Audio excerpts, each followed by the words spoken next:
Hi ನಮಸ್ತೆ ಎಲ್ಲರಿಗೂ Kannada study hub YouTube ಚಾನಲ್ಗೆ ಸ್ವಾಗತ. ಸೊ ಇವತ್ತಿನ ಸೆಷನ್ನಲ್ಲಿ ನಾವೇನು ನೋಡೋಣ ಅಂತ ಹೇಳಿದ್ರೆ ಮುಂಬರ್ತಕ್ಕಂತಹ RRB NTPC RRB D group ಹಾಗೆ SSCಯ ವಿವಿಧ ಎಕ್ಸಾಮ್ಗಳಿಗೆ ಕೇಳಬಹುದಾದಂತಹ ಪ್ರಮುಖ ಪ್ರಶ್ನೆಗಳ ಮಾದರಿ ಪ್ರಶ್ನೆ ಪತ್ರಿಕೆಯನ್ನು ಇವತ್ತು ಸಾಲ್ವ್ ಮಾಡೋಣ. ಸರಿನಾ, ಇದು ಮಾದರಿ ಪ್ರಶ್ನೆ ಪತ್ರಿಕೆ 8 ಆಗಿರುತ್ತೆ. ಸೊ ಇಲ್ಲಿವರೆಗೆ ನಾವು 7 ಮಾದರಿ ಪ್ರಶ್ನೆ ಪತ್ರಿಕೆಯನ್ನು ಹಾಗೆ 8ನೇ ಮಾದರಿ ಪ್ರಶ್ನೆ ಪತ್ರಿಕೆಯ ಅರ್ಧ ಭಾಗವನ್ನು ನಾವು ನೋಡಿದ್ದೀವಿ. ಸೊ ಇದು ಆ 8ನೇ ಮಾದರಿ ಪ್ರಶ್ನೆ ಪತ್ರಿಕೆಯ ಮುಂದುವರೆದ ಭಾಗ ಆಗಿರುತ್ತೆ. ಸೊ ಇಲ್ಲಿವರೆಗೂ ನೀವು ಯಾರು ಆ ಹಳೆಯ ಪ್ರಶ್ನೆ ಪತ್ರಿಕೆಗಳನ್ನು ನೋಡಿಲ್ಲ ಅಲ್ವಾ, ನೀವು ಒಂದ್ಸರಿ ನೀವು ಪ್ಲೇ ಲಿಸ್ಟಲ್ಲಿ ಹೋಗಿ ಚೆಕ್ ಮಾಡ್ಕೊಂಡು ನೋಡಬಹುದು ಅಂತ ನಾನು ನಿಮಗೆ ಹೇಳ್ತೀನಿ. ಸೊ ಅದು ಖಂಡಿತವಾಗ್ಲೂ ನಿಮಗೆ ಯೂಸ್ಫುಲ್ ಆಗುತ್ತೆ. ಸೊ ಹಾಗಾದ್ರೆ ಬನ್ನಿ ವಿಡಿಯೋನ ಸ್ಟಾರ್ಟ್ ಮಾಡೋಣ. ವಿಡಿಯೋ ಸ್ಟಾರ್ಟ್ ಮಾಡೋಕ್ಕಿಂತ ಮುಂಚೆ ವಿಡಿಯೋ ಕೊನೆವರೆಗೂ ನೋಡಿ ಅಂತ ಹೇಳ್ತಾ, ಹಾಗೆ ವಿಡಿಯೋ ಕೊನೆವರೆಗೂ ನೋಡಿದ ನಂತರ ವಿಡಿಯೋ ಇಷ್ಟ ಆದರೆ ಪ್ಲೀಸ್ ವಿಡಿಯೋನ ಲೈಕ್ ಮಾಡಿ, ಸಬ್ಸ್ಕ್ರೈಬ್ ಮಾಡಿ. ಇಫ್ ನಿಮಗೆ ವಿಡಿಯೋ ಇಷ್ಟ ಆಗಲಿಲ್ಲ ಅಂದರೆ ಸೊ ಆಬ್ವಿಯಸ್ಲಿ ಡಿಸ್ಲೈಕ್ ಮಾಡಿ ಅಂತ ಹೇಳ್ತಾ, ಮೊದಲ ಪ್ರಶ್ನೆ ಏನಿದೆ, ಮೊದಲ ಪ್ರಶ್ನೆ ಅಂತ ನೋಡೋದಾದರೆ, ಭಾರತದಲ್ಲಿ ಯಾವ ಸಂಸ್ಥೆಯ ಚಟುವಟಿಕೆಗಳನ್ನು ನಿಯಂತ್ರಿಸಲು 1773ರ ನಿಯಂತ್ರಣ ಕಾಯ್ದೆಯನ್ನು ಜಾರಿಗೆ ತರಲಾಯಿತು ಅಂತ ಕೇಳಿದ್ದಾನೆ. ಸೊ ಇಲ್ಲಿ ನೀವು ನಿಯಂತ್ರಣ ಕಾಯ್ದೆ ಅನ್ನೋ ವರ್ಡ್ ಓದೋ ಬದಲಾಗಿ ರೆಗ್ಯುಲೇಟಿಂಗ್ ಕಾಯ್ದೆ ಅಂತಲೇ ಓದಿರ್ತೀರಾ, ಸರಿನಾ? ಸೊ ಆ ರೆಗ್ಯುಲೇಟಿಂಗ್ ಕಾಯ್ದೆ ಯಾರನ್ನ ರೆಗ್ಯುಲೇಟ್ ಮಾಡೋಕ್ಕೆ ತಂದರು, ಯಾರನ್ನ ನಿಯಂತ್ರಣ ಮಾಡೋಕ್ಕೆ ತಂದರು ಅಂತ ಕೇಳಿದಾನೆ ಪ್ರಶ್ನೆ.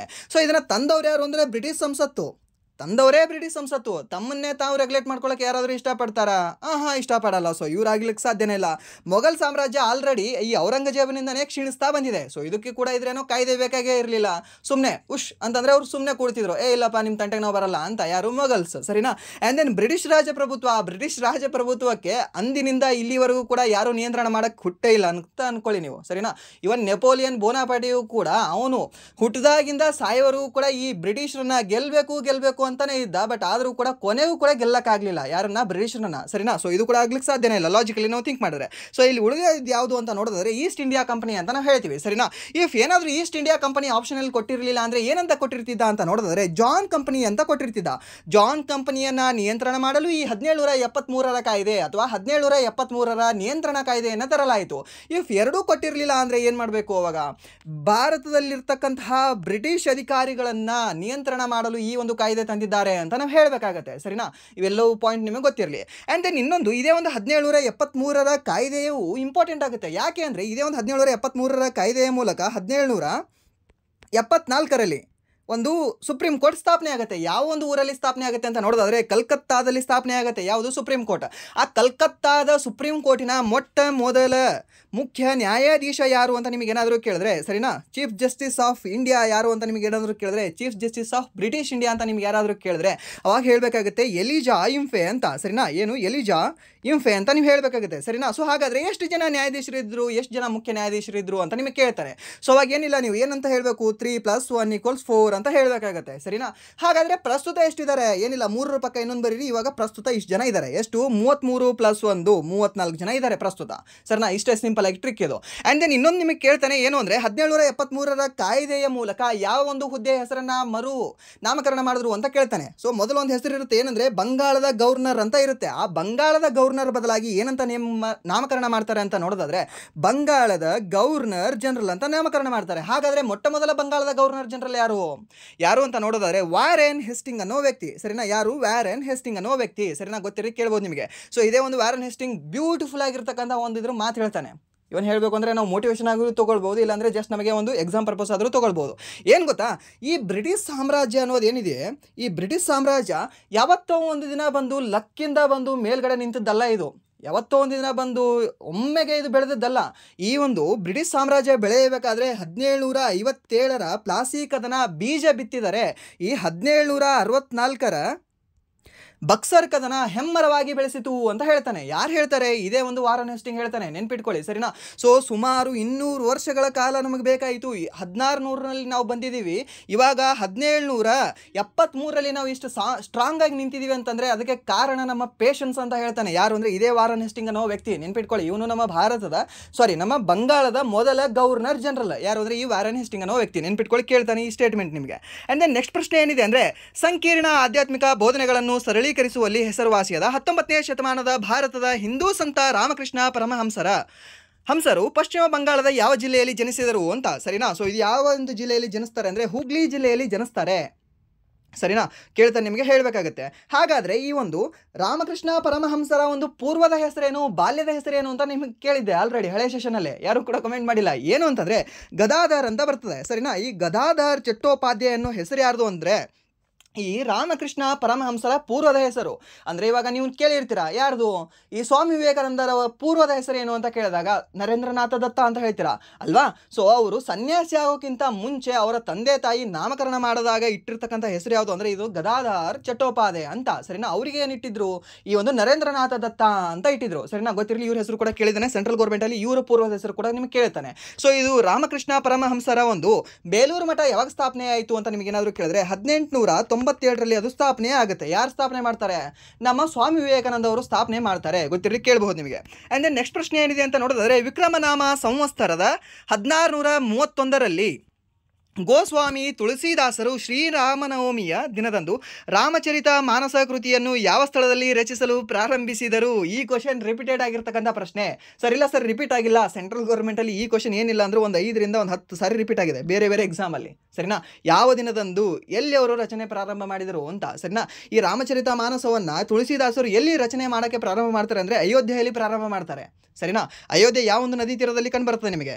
ಈ ಸರಯೂ ನದಿ ತೀರದಲ್ಲಿ ಅಯೋಧ್ಯೆ ಕಂಡುಬರುತ್ತೆ, ಸರಿನಾ. ಇದು ಕೂಡ ಉತ್ತರ ಪ್ರದೇಶದಲ್ಲೇ ಇದೆ, ವಾರಣಾಸಿಯು ಕೂಡ ಉತ್ತರ ಪ್ರದೇಶದಲ್ಲಿದೆ, ಚಿತ್ರ ಕೂಡ ಉತ್ತರ ಪ್ರದೇಶದಲ್ಲೇ ಇದೆ, ಅಲಹಾಬಾದ್ ಕೂಡ ನಿಮಗೆ ಉತ್ತರ ಪ್ರದೇಶದಲ್ಲೇ ಕಂಡುಬರುತ್ತೆ. ಈ ಅಲಹಾಬಾದ್ನ ಪ್ರಸ್ತುತ ಹೆಸರೇನು ಅಂದರೆ ಪ್ರಯಾಗ್ರಾಜ್ ಅಂತ ಆಗಿದೆ, ಸರಿನಾ. ಗೊತ್ತಿರಲಿ, ಕೇಳಬಹುದು ನಿಮಗೆ. ಇಲ್ಲಿ ಗೊತ್ತಿರಲಿ ಏನು ಅಂತಂದರೆ ಈ ರಾಮಚರಿತ ಮಾನಸ ಏನಿದೆ ಅಲ್ವಾ, ಈ ರಾಮಚರಿತ ಮಾನಸವನ್ನು ಬರೆದವರು ಯಾರು ಅಂತ ಕೇಳ್ತಾರೆ. ಅವಾಗ ನೀವು ಏನಂತ ಹೇಳಬೇಕಾಗುತ್ತೆ ಅಂದರೆ ತುಳಸಿದಾಸ ಅಂತ ಹೇಳಬೇಕಾಗುತ್ತೆ. ಹನುಮಾನ್ ಚಾಲಿಸ ಬರೆದವರು ಯಾರು ಅಂದರೆ ಇದೇ ತುಳಸಿದಾಸರು ಅಂತ ನಾವು ಹೇಳ್ತೀವಿ, ಸರಿನಾ. ಸೊ ಆ ಹನುಮಾನ್ ಚಾಲಿಸವನ್ನು ತಿದ್ದುಪಡಿ ಮಾಡಿದವರು ಯಾರು ಅಂತ ನಿಮಗೆ ಕೇಳ್ಬೋದು ಇನ್ನು ಮುಂದೆ ಇಫ್ ಕೇಳಿದ್ರೆ. ಸೊ ಯಾರು ಅಂದರೆ ರಾಮಭದ್ರಾಚಾರ್ಯ ಅನ್ನೋ ಸ್ವಾಮಿಗಳು. ರಾಮಭದ್ರಾಚಾರ್ಯ ಅನ್ನುವ ಸ್ವಾಮಿಗಳು, ಸರಿನಾ. ಈ ರಾಮಭದ್ರಾಚಾರ್ಯ ಅನ್ನೋ ಸ್ವಾಮಿಗಳು ಏನಿದಾರಲ್ವಾ, ಸೊ ಆ ಸ್ವಾಮಿಗಳು ಏನು ಮಾಡ್ತಾರೆ, ಈ ಹನುಮಾನ್ ಚಾಲಿಸವನ್ನು ತಿದ್ದುಪಡಿ ಮಾಡಿದ್ದಾರೆ ರೀಸೆಂಟಾಗಿ, ಸರಿನಾ. ಸೊ ಅವ್ರು ಹೇಳಿದ್ದಾರೆ ಇದು ತುಳಸಿದಾಸರ ತಪ್ಪಲ್ಲ, ಇದು ಶ್ರುತಿಗೆ ಮೀನ್ಸ್ ಕೇಳಿ ಕೇಳಿ ಕೇಳಿ ನೆನಪಿಟ್ಕೊಂಡು ಬಂದಿರೋದು. ಸೊ ಅದಕ್ಕೆ ಎಲ್ಲ ಯಾರ ಕಡೆಯಿಂದನೂ ಮಿಸ್ ಆಗಿದೆ. ಸೊ ಅವ್ರು ತಪ್ಪು ಬರೆಯೋಕ್ಕೆ ಸಾಧ್ಯನೇ ಇಲ್ಲ ಅಂತ ಹೇಳಿದ್ರು ಕೂಡ ಇದೇ ರಾಮಭದ್ರಾಚಾರ್ಯ ಸ್ವಾಮಿಗಳು, ಸರಿನಾ. ಇವರಿಗೆ 57ನೇ ಜ್ಞಾನಪೀಠ ಪ್ರಶಸ್ತಿಯು ಕೂಡ ಸಂಸ್ಕೃತ ಭಾಷೆಯಲ್ಲಿ ನೀಡಲಾಗಿದೆ. ನೆನಪಿಟ್ಕೊಳ್ಳಿ, ಕೇಳ್ಬೋದು ನಿಮಗೆ. ಇವ್ರ ಜೊತೆ ಇನ್ನೊಬ್ರು ಯಾರು ಅಂದರೆ ಗುಲ್ಜಾರ್ ಅವರಿಗೆ ನೀಡಲಾಗಿದೆ. 59ನೇ ಜ್ಞಾನಪೀಠ ಪ್ರಶಸ್ತಿ ಯಾರಿಗೆ ನೀಡಲಾಗಿದೆ ಅಂತ ನಿಮಗೆ ಏನಾದರೂ ಕೇಳಿದ್ರೆ ವಿನೋದ್ ಅನ್ನೋರಿಗೆ ನೀಡಲಾಗಿದೆ. ಸೊ ಅವರು ಛತ್ತೀಸ್ಗಢ ರಾಜ್ಯದವರು, ಸರಿನಾ. ಗೊತ್ತಿರಿ, ಕೇಳ್ಬೋದು ನಿಮಗೆ. ಈ ಇನ್ನೊಂದು ರೀಸೆಂಟಾಗಿ ಇವ್ರದ್ದು ಒಂದು ಇಂಟರ್ವ್ಯೂ ನೋಡ್ತಾ ಇದ್ದೆ ನಾನು, ಯಾರ್ದು ರಾಮಭದ್ರಾಚಾರ್ಯ ಸ್ವಾಮಿ ಅವ್ರದ್ದು, ಸರಿನಾ. ಸೊ ಹನುಮಾನ್ ಚಾಲಿಸವನ್ನು ಯಾವಾಗ ಹೇಳಬೇಕು ಮತ್ತು ಯಾವಾಗ ಹೇಳಬಾರ್ದು ಅಂತ ಒಂದು ಇಂಟರ್ವ್ಯೂ ಕೇಳ್ತಾರೆ ಅವರಿಗೆ, ಸರಿನಾ. ಸೊ ಹನುಮಾನ್ ಚಾಲಿಸವನ್ನು ಹೇಳೋಕ್ಕೆ ಯಾವುದೇ ಒಂದು ಸಮಯವಿಲ್ಲ, ಬಟ್ ಏನು ಅಂದರೆ ಮಾಂಸ ತಿಂದಾಗ ಯಾವತ್ತೂ ಕೂಡ ಇದನ್ನು ಹನುಮಾನ್ ಚಾಲಿಸ ಹೇಳಬಾರ್ದು ಅಂತ ಹೇಳ್ತಾರೆ, ಸರಿನಾ. ಯಾಕೆ ಶೇರ್ ಮಾಡ್ತಾ ಇದ್ದೀನಿ ಅಂದರೆ ನಿಮ್ಮಲ್ಲೂ ಕೂಡ ಎಷ್ಟೋ ಜನ ಹನುಮಾನ್ ಚಾಲಿಸ ಹೇಳ್ತಾ ಇರ್ತೀರಾ, ಬಟ್ ಅದರ ಹಿಂದೆ ಮುಂದೆ ಸ್ವಲ್ಪ ಇದ್ರೇನೋ ಹೀಗೆ ಇರಲಿ ಅಂತ, ಸರಿನಾ. ಸೊ ಬಟ್ ನಾನು ಹೇಳ್ತೀನಿ ಯಾವಾಗಲೂ ಕೂಡ. ಆ್ಯಂಡ್ ದೆನ್ ನೆಕ್ಸ್ಟ್ ಪ್ರಶ್ನೆ ಏನಿದೆ ಅಂತ ನೋಡೋದಾದರೆ ಪ್ರಾಚೀನ ಭಾರತದಲ್ಲಿ ಪಟಾಕಿಗಳಿಗೆ ಪೆಟ್ಲುಪ್ಪನ್ನು ಬಳಸಲಾಗುತ್ತಿತ್ತು, ಅದು ವಾಸ್ತವವಾಗಿ ಇದಾಗಿದೆ ಅಂತ ಕೇಳಿದ್ದಾನೆ, ಸರಿನಾ. ಪ್ರಾಚೀನ ಭಾರತದಲ್ಲಿ ಇವಾಗ ಪಟಾಕಿ ಡಮ್ ಅನ್ನಬೇಕಪ್ಪ.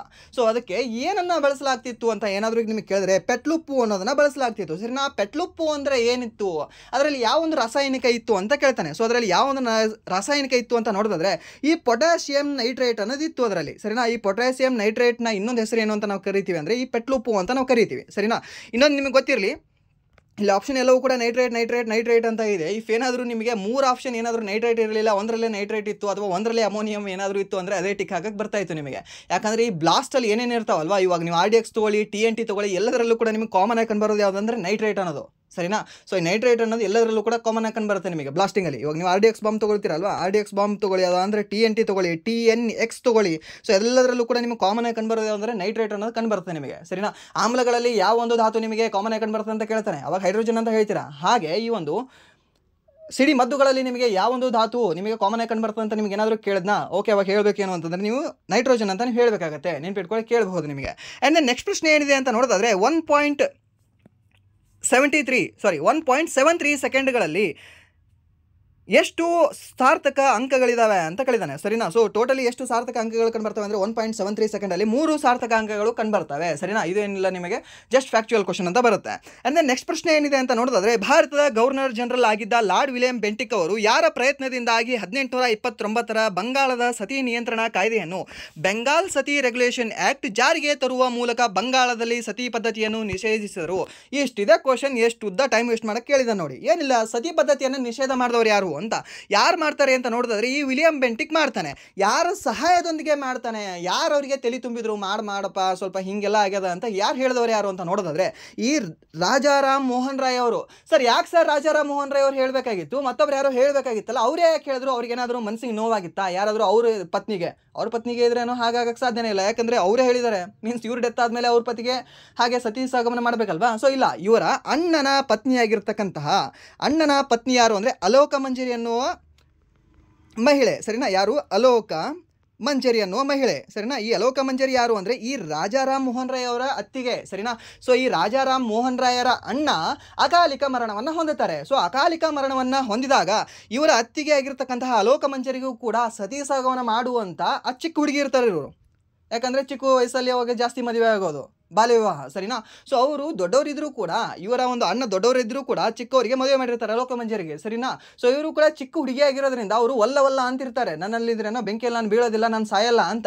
ಬಟ್ ಇವರಿಗೆ ಏನು ಅಂದರೆ ಜಾಸ್ತಿ ಫೋರ್ಸ್ ಮಾಡಿ ಇವರ ಅಳು ಕೇಳಬಾರ್ದು ಅಂತ ಹಲೆಗೆಯ ತಮಟೆ ಅಂತ ನಾವು ಹೇಳ್ತೀವಿ, ಹಲೆಗೆ ಅಂತ ಏನು ಹೇಳ್ತೀವಲ್ವ, ಅದರ ಸದ್ದು ಗದ್ದಲ ಜಾಸ್ತಿ ಮಾಡಿ ಅವರ ಅಳೋ ಸಪ್ಪಳ ಕೇಳಬಾರ್ದು ಅಂತ ಅವ್ರ ಮೈಗೆ ಎಣ್ಣೆ ಹಚ್ಚಿ, ಫುಲ್ ಬಟ್ಟೆಯನ್ನು ತೆಗೆದು ಅವ್ರ ಮೈಗೆ, ಮೀನ್ಸ್ ನಾವು ಏನು ಹೇಳ್ತೇವೆ ಬಾಡಿಗೆ ಎಣ್ಣೆಯನ್ನು ಹಚ್ಚಿ ಈ ಒಂದು ಬೆಂಕಿಗೆ ನೂಗ್ತಾರೆ, ಸರಿನಾ? ಸೊ ಈ ಒಂದು ಅಲೋಕ ಮಂಜರಿಗೆ ಮೀನ್ಸ್ ಈ ನಮ್ಮ ಅತ್ತಿಗೆಗೆ ಹೀಗಾಗಿದೆ. ಸೊ ಇದೇ ರೀತಿ ಭಾರತದಲ್ಲಿ ಎಷ್ಟೋ ಮನೆಗಳಲ್ಲಿ ಆಗ್ತಾ ಇದೆ. ಸೊ ಆ ರೀತಿ ಆಗಬಾರ್ದು ಅನ್ನೋ ಒಂದು ಕನ್ಸರ್ನಿಂದ ಈ ರಾಜಾರಾಮ್ ಮೋಹನ್ ರಾಯ್ ಅವರು ಈ ಬೆಂಟೆಕ್ಗೆ ಬೆನ್ನು ಬೀಳ್ತಾರೆ.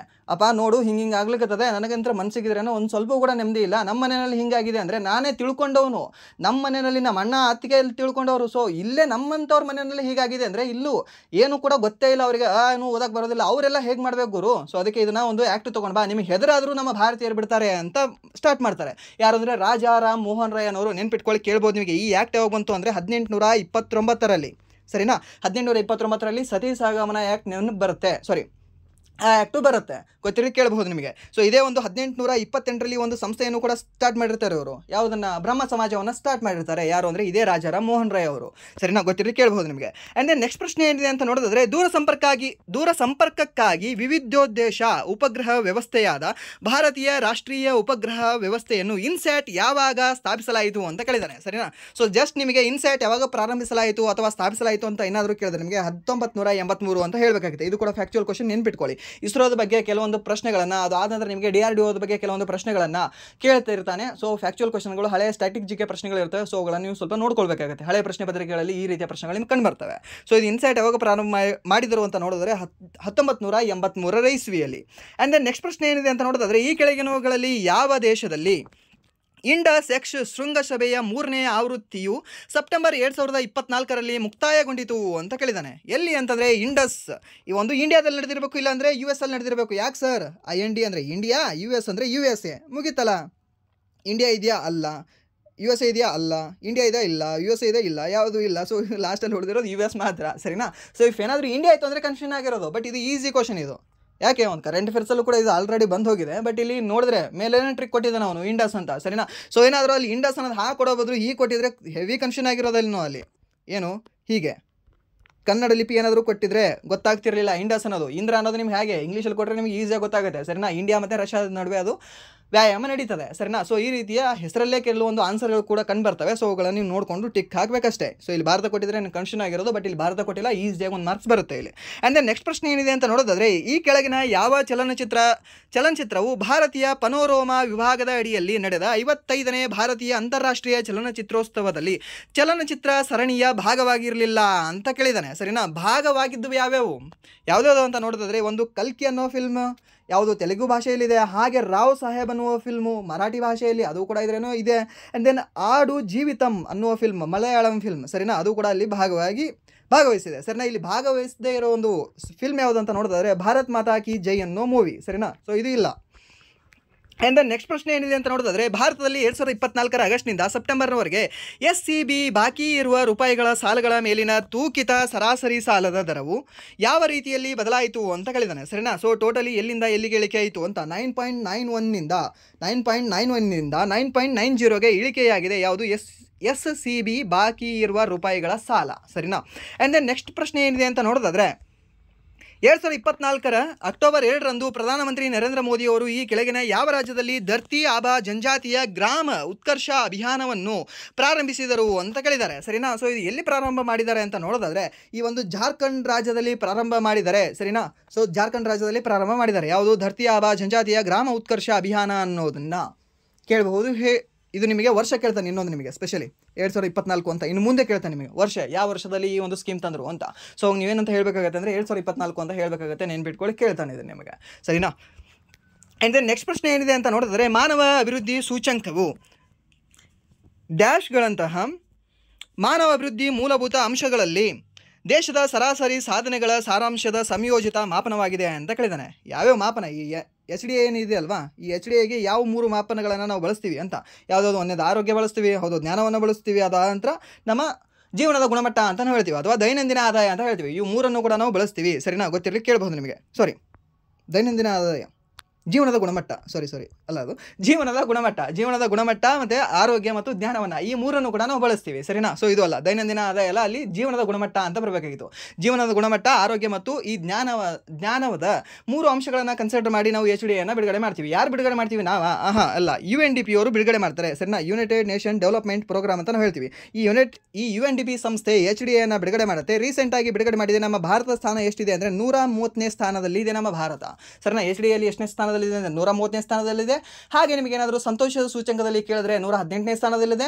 ಹಾಗೆ ಈ ಒಂದು ಲಿಂಗ ಸಮಾನತೆ ಅಂತ ಏನಾದರೂ ಕೇಳಿದ್ರೆ ನಿಮಗೆ ಅಲ್ಲಿ 131ನೇ ಸ್ಥಾನದಲ್ಲಿ ನಮ್ಮ ಭಾರತವಿದೆ. ಹಾಗೆ SDAಯಲ್ಲಿ ಸಸ್ಟೈನೇಬಲ್ ಡೆವಲಪ್ಮೆಂಟ್ ಗೋಲಲ್ಲಿ SDG-ಯಲ್ಲಿ ಸೊ ಅಲ್ಲಿ ಎಷ್ಟನೇ ಸ್ಥಾನದಲ್ಲಿದೆ ಅಂದರೆ 99ನೇ ಸ್ಥಾನದಲ್ಲಿ ನಮ್ಮ ಭಾರತವಿದೆ, ಕೇಳಬಹುದು, ನೆನ್ಪಿಟ್ಕೊಳ್ಳಿ. ಆ್ಯಂಡ್ ದೆನ್ ಲಾಜಿಸ್ಟಿಕ್ಸ್ ವಿಭಾಗದಲ್ಲಿ 38ನೇ ಸ್ಥಾನದಲ್ಲಿ ನಮ್ಮ ಭಾರತ ದೇಶ ಕಂಡುಬರುತ್ತೆ. ಆ್ಯಂಡ್ ದೆನ್ ನೆಕ್ಸ್ಟ್ ಪ್ರಶ್ನೆ ಏನಿದೆ ಅಂದರೆ ಒಂದು ಅಡ್ಡ ತರಂಗವು ಒಂದು ಆವರ್ತನವನ್ನು ಮಾಡುವ ಏನನ್ನು ಒಳಗೊಂಡಿದೆ ಅಂತ ಕೇಳಿದ್ದಾನೆ. ಒಂದು ಶೃಂಗ ಮತ್ತು ಒಂದು ಗರ್ತವನ್ನು ಒಳಗೊಂಡಿದೆ, ಸರಿನಾ. ಸೊ ಏನಂತ ಹೇಳ್ತೀವಿ ನಾವು ಇದನ್ನು 1 ಅಲ್ವಾ, ಒಂದೇ ಒಂದು ಶೃಂಗ ಮತ್ತು 2 ಗರ್ತಗಳು, 2 ಆಗ್ಲಿಕ್ಕೆ ಸಾಧ್ಯನೇ ಇಲ್ಲ. ಒಂದು ಆವರ್ತನ, ಒಂದು ಫ್ರೀಕ್ವೆನ್ಸಿ ಆಗಬೇಕು ಅಂದರೆ ಏನು ಬೇಕು, ಈಗ ಬೇಕಲ್ವಾ, ಒಂದು ಅಪ್ ಒಂದು ಡೌನ್ 2 ಬೇಕಲ್ವಾ. ಸೊ ಏನಿದೆ ಅಂದರೆ ಒಂದು ಶೃಂಗ ಬೇಕು, ಇನ್ನೊಂದು 2 ಅಂದರೆ ಒಂದು ಗರ್ತ ಬೇಕು, ಸರಿನಾ. ಸೊ ಇಲ್ಲ ಏನಾಗುತ್ತೆ, ಒಂದು ಶೃಂಗ ಅಂತ ಕೊಟ್ಟಿದ್ದಾನೆ, 2 ಗರ್ತ ಅಂತ ಕೊಟ್ಟಿದ್ದಾನೆ. ಸೊ 2 ಆಗ್ಲಿಕ್ಕೆ ಸಾಧ್ಯನೇ ಇಲ್ಲ. ಸೊ ಅದು 2 ಫ್ರೀಕ್ವೆನ್ಸಿ ಆಗುತ್ತೆ, ಸರಿನಾ. ಸೊ ಇಲ್ಲಿ 2 ಅನ್ನೋದು ಬರೋದಿಲ್ಲ, 1 ಅಂತ ಬರುತ್ತೆ. ಸೊ ಇದನ್ನು ನೋಡಿರ್ತೀರಲ್ವಾ ನೀವು, ಫ್ರೀಕ್ವೆನ್ಸಿ ಚಾರ್ಟು, ಫ್ರೀಕ್ವೆನ್ಸಿ ಗ್ರಾಫ್ ನೀವು ನೋಡಿರ್ತೀರಲ್ವಾ. ಇಲ್ಲಾಂದರೆ ಹಾಸ್ಪಿಟ್ಲಿಗೆ ಏನಾದರೂ ಹೋದಾಗ ಅಲ್ಲಿ ಕೂಡ ಹಿಂಗೆ ಓಡ್ತಿರುತ್ತೆ. ಅದೇನಾದರೂ ಹೀಗೆ ಓಡೋದು ಹಿಂಗೆ ಸ್ಟ್ರೇಟಾಗಿ ಹೋಯ್ತು ಅಂದರೆ ಅಲ್ಲೇ ಇದ್ರೇನೋ ಶಿವನ ಪಾದಕ್ಕೆ ಅವ್ರದ್ದು ಇದ್ರೇನೋ ಉಸಿರು ಹೋಗುತ್ತೆ ಅಂತ ಅಲ್ಲಿ ಫೈನಲಲ್ಲಿ, ಸರಿನಾ. ಸ್ಟ್ರೇಟಾಗಿ ಇರಬಾರ್ದು ಯಾವತ್ತೂ ಕೂಡ, ಅಪ್ ಆ್ಯಂಡ್ ಡೌನ್ ಇರಲೇಬೇಕು ಲೈಫಲ್ಲಿ ಅಂತ ಇದೇ ಒಂದು ಬೆಸ್ಟ್ ಎಕ್ಸಾಂಪಲ್ ಅಂತ ಇರ್ಬೋದೇನೋ. ಆ್ಯಂಡ್ ದೆನ್ ನೆಕ್ಸ್ಟ್ ಪ್ರಶ್ನೆ ಏನಿದೆ ಅಂದರೆ ಭಾರತೀಯ ನಾಗರಿಕರಿಗೆ ನಿರಂಕುಶ ಬಂಧನ ಮತ್ತು ಬಂಧನದ ವಿರುದ್ಧ ತಡೆಯನ್ನು ಯಾವ ಮೂಲಭೂತ ಹಕ್ಕು ಒದಗಿಸಿದೆ ಅಂತ ಕೇಳಿದ್ದಾನೆ, ಸರಿನಾ. ಯಾವ ಒಂದು ಮೂಲಭೂತ ಹಕ್ಕು ಒದಗಿಸಿದೆ ಅಂದರೆ ಸ್ವಾತಂತ್ರ್ಯದ ಹಕ್ಕು. ಅದು ಬಂಧನ ಮತ್ತು ಇದೆಲ್ಲವಿದೆ ಏನಿದೆ ಅಲ್ವಾ, 20ನೇ ಒಂದು ವಿಧಿಯಲ್ಲಿ ಹೇಳುತ್ತದೆ. 20ನೇ ಒಂದು ವಿಧಿ, ಸರಿನಾ. ಆರೋಪಿಯ ಒಂದು ಮೂಲಭೂತ ಹಕ್ಕುಗಳ ಬಗ್ಗೆ ಹೇಳುತ್ತೆ. ಅದನ್ನ ಒಟ್ಟಿನಲ್ಲಿ ನಾವೇನಂತ ಹೇಳ್ತೀವಿ, ಈ ಒಂದು ಸ್ವಾತಂತ್ರ್ಯದ ಹಕ್ಕು ಅಂತ ಹೇಳ್ತೀವಿ. ಯಾವ್ದು 19, 20, 21, 22 ಅಂತ ನಾವು ಹೇಳ್ತೀವಿ, ಸರಿನಾ. ಸೊ ಇವು ಎದರಲ್ಲಿ ಬರ್ತವೆ ಅಂತಂದರೆ ಸ್ವಾತಂತ್ರ್ಯದ ಹಕ್ಕಿನಲ್ಲಿ ಬರ್ತವೆ. ಮೂಲಭೂತ ಹಕ್ಕುಗಳ ಬಗ್ಗೆ ಓದ್ಕೊಂಡು ಹೋಗಿ, ಏನಿಲ್ಲ 1ರಿಂದ 90ರವರೆಗೆ ನೀವೇನಾದರೂ ವಿಧಿಗಳನ್ನು ಓದ್ಕೊಂಡು ಹೋದರೆ ಫಿಕ್ಸ್ ನಿಮಗೆ 2 ಮಾರ್ಕ್ಸ್ ಬರೋದು ಕಟ್ಟಿಟ್ಟ ಬುತ್ತಿ, 2 ಮಾರ್ಕ್ಸ್ ಕಂಪಲ್ಸರಿ ಬರ್ತವೆ. ಏನಾದರೂ ಮಿಸ್ ಆಗಿ ನೀವು ಬರಲಿಲ್ಲ ಅಂದರೆ 1 ಮಾರ್ಕ್ಸ್ ಆದರೂ ಕಂಪಲ್ಸರಿ ಬಂದೇ ಬರುತ್ತೆ. ಮಿಸ್ ಮಾಡ್ಕೊಂಡು ಹೋಗ್ಬಿಡಿ ಇದನ್ನು, ಸರಿನಾ. 1ರಿಂದ 90 ಎಲ್ಲ ಆರ್ಟಿಕಲ್ಗಳನ್ನು ನೋಡ್ಕೊಂಡು ಹೋಗಿ. ಸ್ಪೆಷಲಿ ಇನ್ನು ಮುಂದೆ ನೀವು ಓದೋರು ಏನು ಅಂತಂದರೆ ಈ ಒಂದು ವೈಸ್ ಪ್ರೆಸಿಡೆಂಟ್ ಏನೇನು ಆರ್ಟಿಕಲ್ ಇದಾವಲ್ವಾ, ಲೈಕ್ ಸ್ಪೆಷಲಿ ಯಾವುದು ಅಂದರೆ 67A, ಆನಂತರ 63, 64 ಆ್ಯಂಡ್ ದೆನ್ 66 ಮತ್ತು 65. ಸೊ ಈ ಆರ್ಟಿಕಲ್ಗಳನ್ನು ನೋಡ್ಕೊಂಡು ಹೋಗಿ. ಯಾಕೆಂದರೆ ರೀಸೆಂಟಾಗಿ ಜಗದೀಪ್ ಧನ್ಕರ್ ಅವರು ರಾಜೀನಾಮೆ ಕೊಟ್ಟಿರೋ ಒಂದು ವಿಶೇಷದಿಂದ ಸೊ ಅದನ್ನು ಕೇಳ್ತಾನೆ. ಆ ಪ್ರಶ್ನೆ ಕರೆಂಟ್ ಅಫೇರ್ಸಲ್ಲಿ ಇರೋದ್ರಿಂದ, ಸರಿನಾ. ಸೊ ಮುಂದೆ ಯಾರು ಆಯ್ಕೆ ಆಗ್ತಾರೆ, ಆಯ್ಕೆ ಆಗೋದಿಲ್ಲ, ಎಷ್ಟು ದಿನಗಳಲ್ಲಿ ಆಯ್ಕೆ ಆಗಬೇಕು, ಆಗಲ್ಲ ಅಂತ. ಸೊ 6 ತಿಂಗಳಲ್ಲಿ ಆಯ್ಕೆ ಆಗೋದೇನು ನೆಸಸರಿ ಇಲ್ಲ. ಅದು ರಾಷ್ಟ್ರಪತಿಗಳು ಏನಾದರೂ ಅವ್ರ ಹುದ್ದೆ ಖಾಲಿ ಆಯಿತು ಅಂದರೆ ಮಾತ್ರ 6 ತಿಂಗಳಲ್ಲಿ ಎಲೆಕ್ಷನ್ ನಡೆಸಬೇಕು ಅಂತ ಇರುತ್ತೆ, ಸರಿನಾ. 6 ತಿಂಗಳಲ್ಲಿ ಎಲೆಕ್ಷನ್ ನಡೆಸಬೇಕು ಅಂತ ಇರುತ್ತೆ. ಬಟ್ ವೈಸ್ ಪ್ರೆಸಿಡೆಂಟ್ಗೆ ಯಾವುದೇ ರೀತಿಯಾಗಿ 6 ತಿಂಗಳಲ್ಲಿ ನಡೆಸಬೇಕು, 8 ತಿಂಗಳಲ್ಲಿ ನಡೆಸಬೇಕು ಅಂತ ಇಲ್ಲ, ನೆನ್ಪಿಟ್ಕೊಳ್ಳಿ, ಕೇಳ್ಬೋದು ನಿಮಗೆ. ಆ್ಯಂಡ್ ದೆನ್ ನೆಕ್ಸ್ಟ್ ಪ್ರಶ್ನೆ ಏನಿದೆ ಅಂತ ನೋಡೋದಾದರೆ ತಾರಾಪುರ ಎಲ್ಲಿದೆ, ಮಹಾರಾಷ್ಟ್ರದಲ್ಲಿದೆ ಅಷ್ಟೇ. ಜೈತಾಪುರ ಎಲ್ಲಿದೆ, ಇದೇ ಒಂದು ಮಹಾರಾಷ್ಟ್ರದಲ್ಲಿ ಇದೆ. ಕುಡುಕುಲಂ ಎಲ್ಲಿದೆ, ಈ ಕುಡುಕುಲಂ ಎಲ್ಲಿ ಕಂಡು ಬರುತ್ತೆ ಅಂದರೆ ನಿಮಗೆ ತಮಿಳುನಾಡಲ್ಲಿ ಕಂಡು ಬರುತ್ತೆ, ಸರಿನಾ. ಕಲ್ಪಕಂ ಎಲ್ಲಿ ಕಂಡು ಬರುತ್ತೆ, ಕುಡುಕುಲಮು 2, ಕಲ್ಪಕಂ ಎರಡು ಕೂಡ ನಿಮಗೆ ಇದನ್ನು ತಮಿಳುನಾಡಲ್ಲಿ ಕಂಡು ಬರುತ್ತೆ. ಕೈಗಾ ಎಲ್ಲಿ ಕಂಡು ಬರುತ್ತೆ, ಕೈಗಾ ನಮ್ಮ ಕರ್ನಾಟಕದಲ್ಲಿ ಕಂಡು ಬರುತ್ತೆ.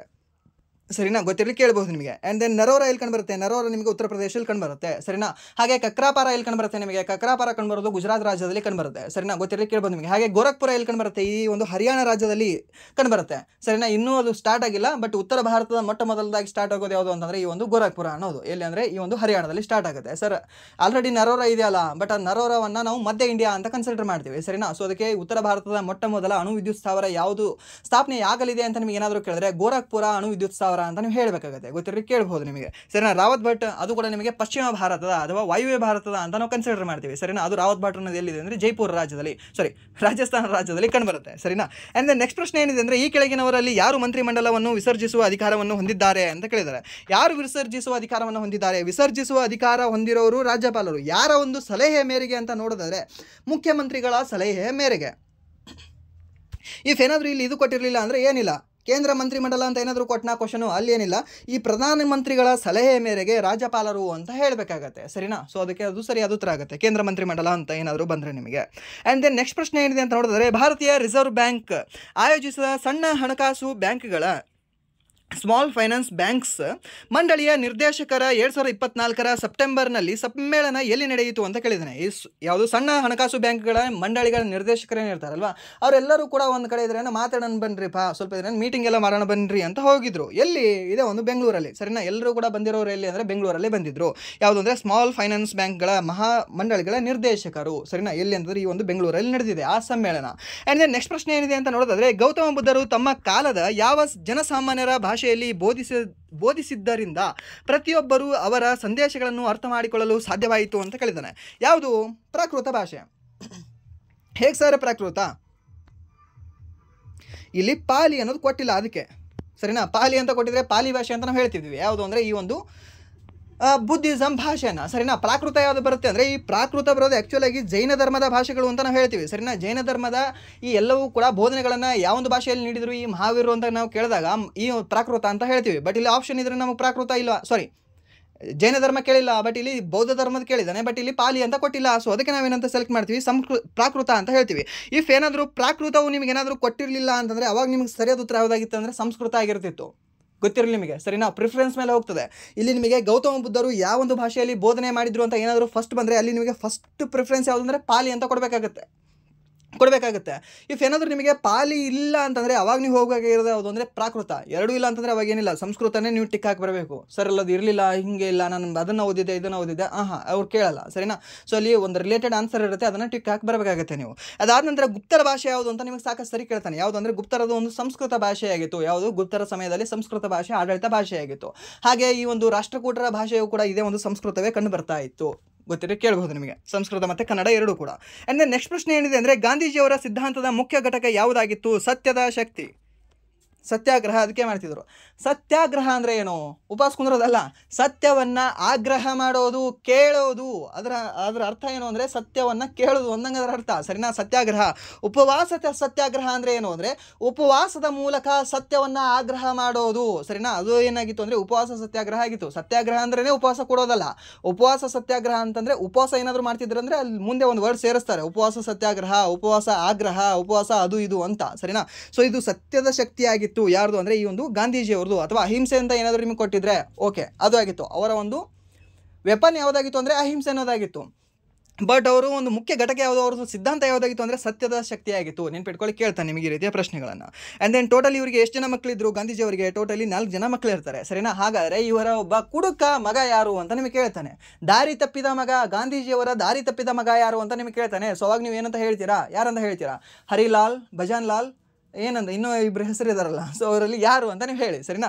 ಹಾಗೆ ಇವರ 5ನೇ ಮಗ ಅಂತ ನಾವು ಯಾರನ್ನ ಕನ್ಸಿಡರ್ ಮಾಡ್ತೀವಿ ಅಂತ ಕೇಳ್ತಾನೆ. ಸರಿನಾ. ಯಾರನ್ನಂತ ನೋಡಿದ್ರೆ ಜಲಾಲುದ್ದೀನ್ ಅಂತ ಬರ್ತಾರೆ ಅವರು. ಜಲಾಲುದ್ದೀನ, ಅದೇ ಒಂದು ಹೆಸರಲ್ಲಿ ಬರ್ತಾರೆ. ಸರಿನಾ. ಸೊ ಅದನ್ನು ಸ್ವಲ್ಪ ಕನ್ಫ್ಯೂಷನ್ ಇದೆ, ನೀವು ಯಾರಾದರೂ ಕಾಮೆಂಟ್ ಮಾಡಿ. ಸೊ ಜಲಾಲುದ್ದೀನ್, ಜಾಮಿಯಾಲುದ್ದೀನ್, ಗುಜರಾತ್ನಲ್ಲಿ ಅವರು ಕೂಡ ಒಬ್ಬ ವರ್ತಕರಾಗಿರ್ತಾರೆ.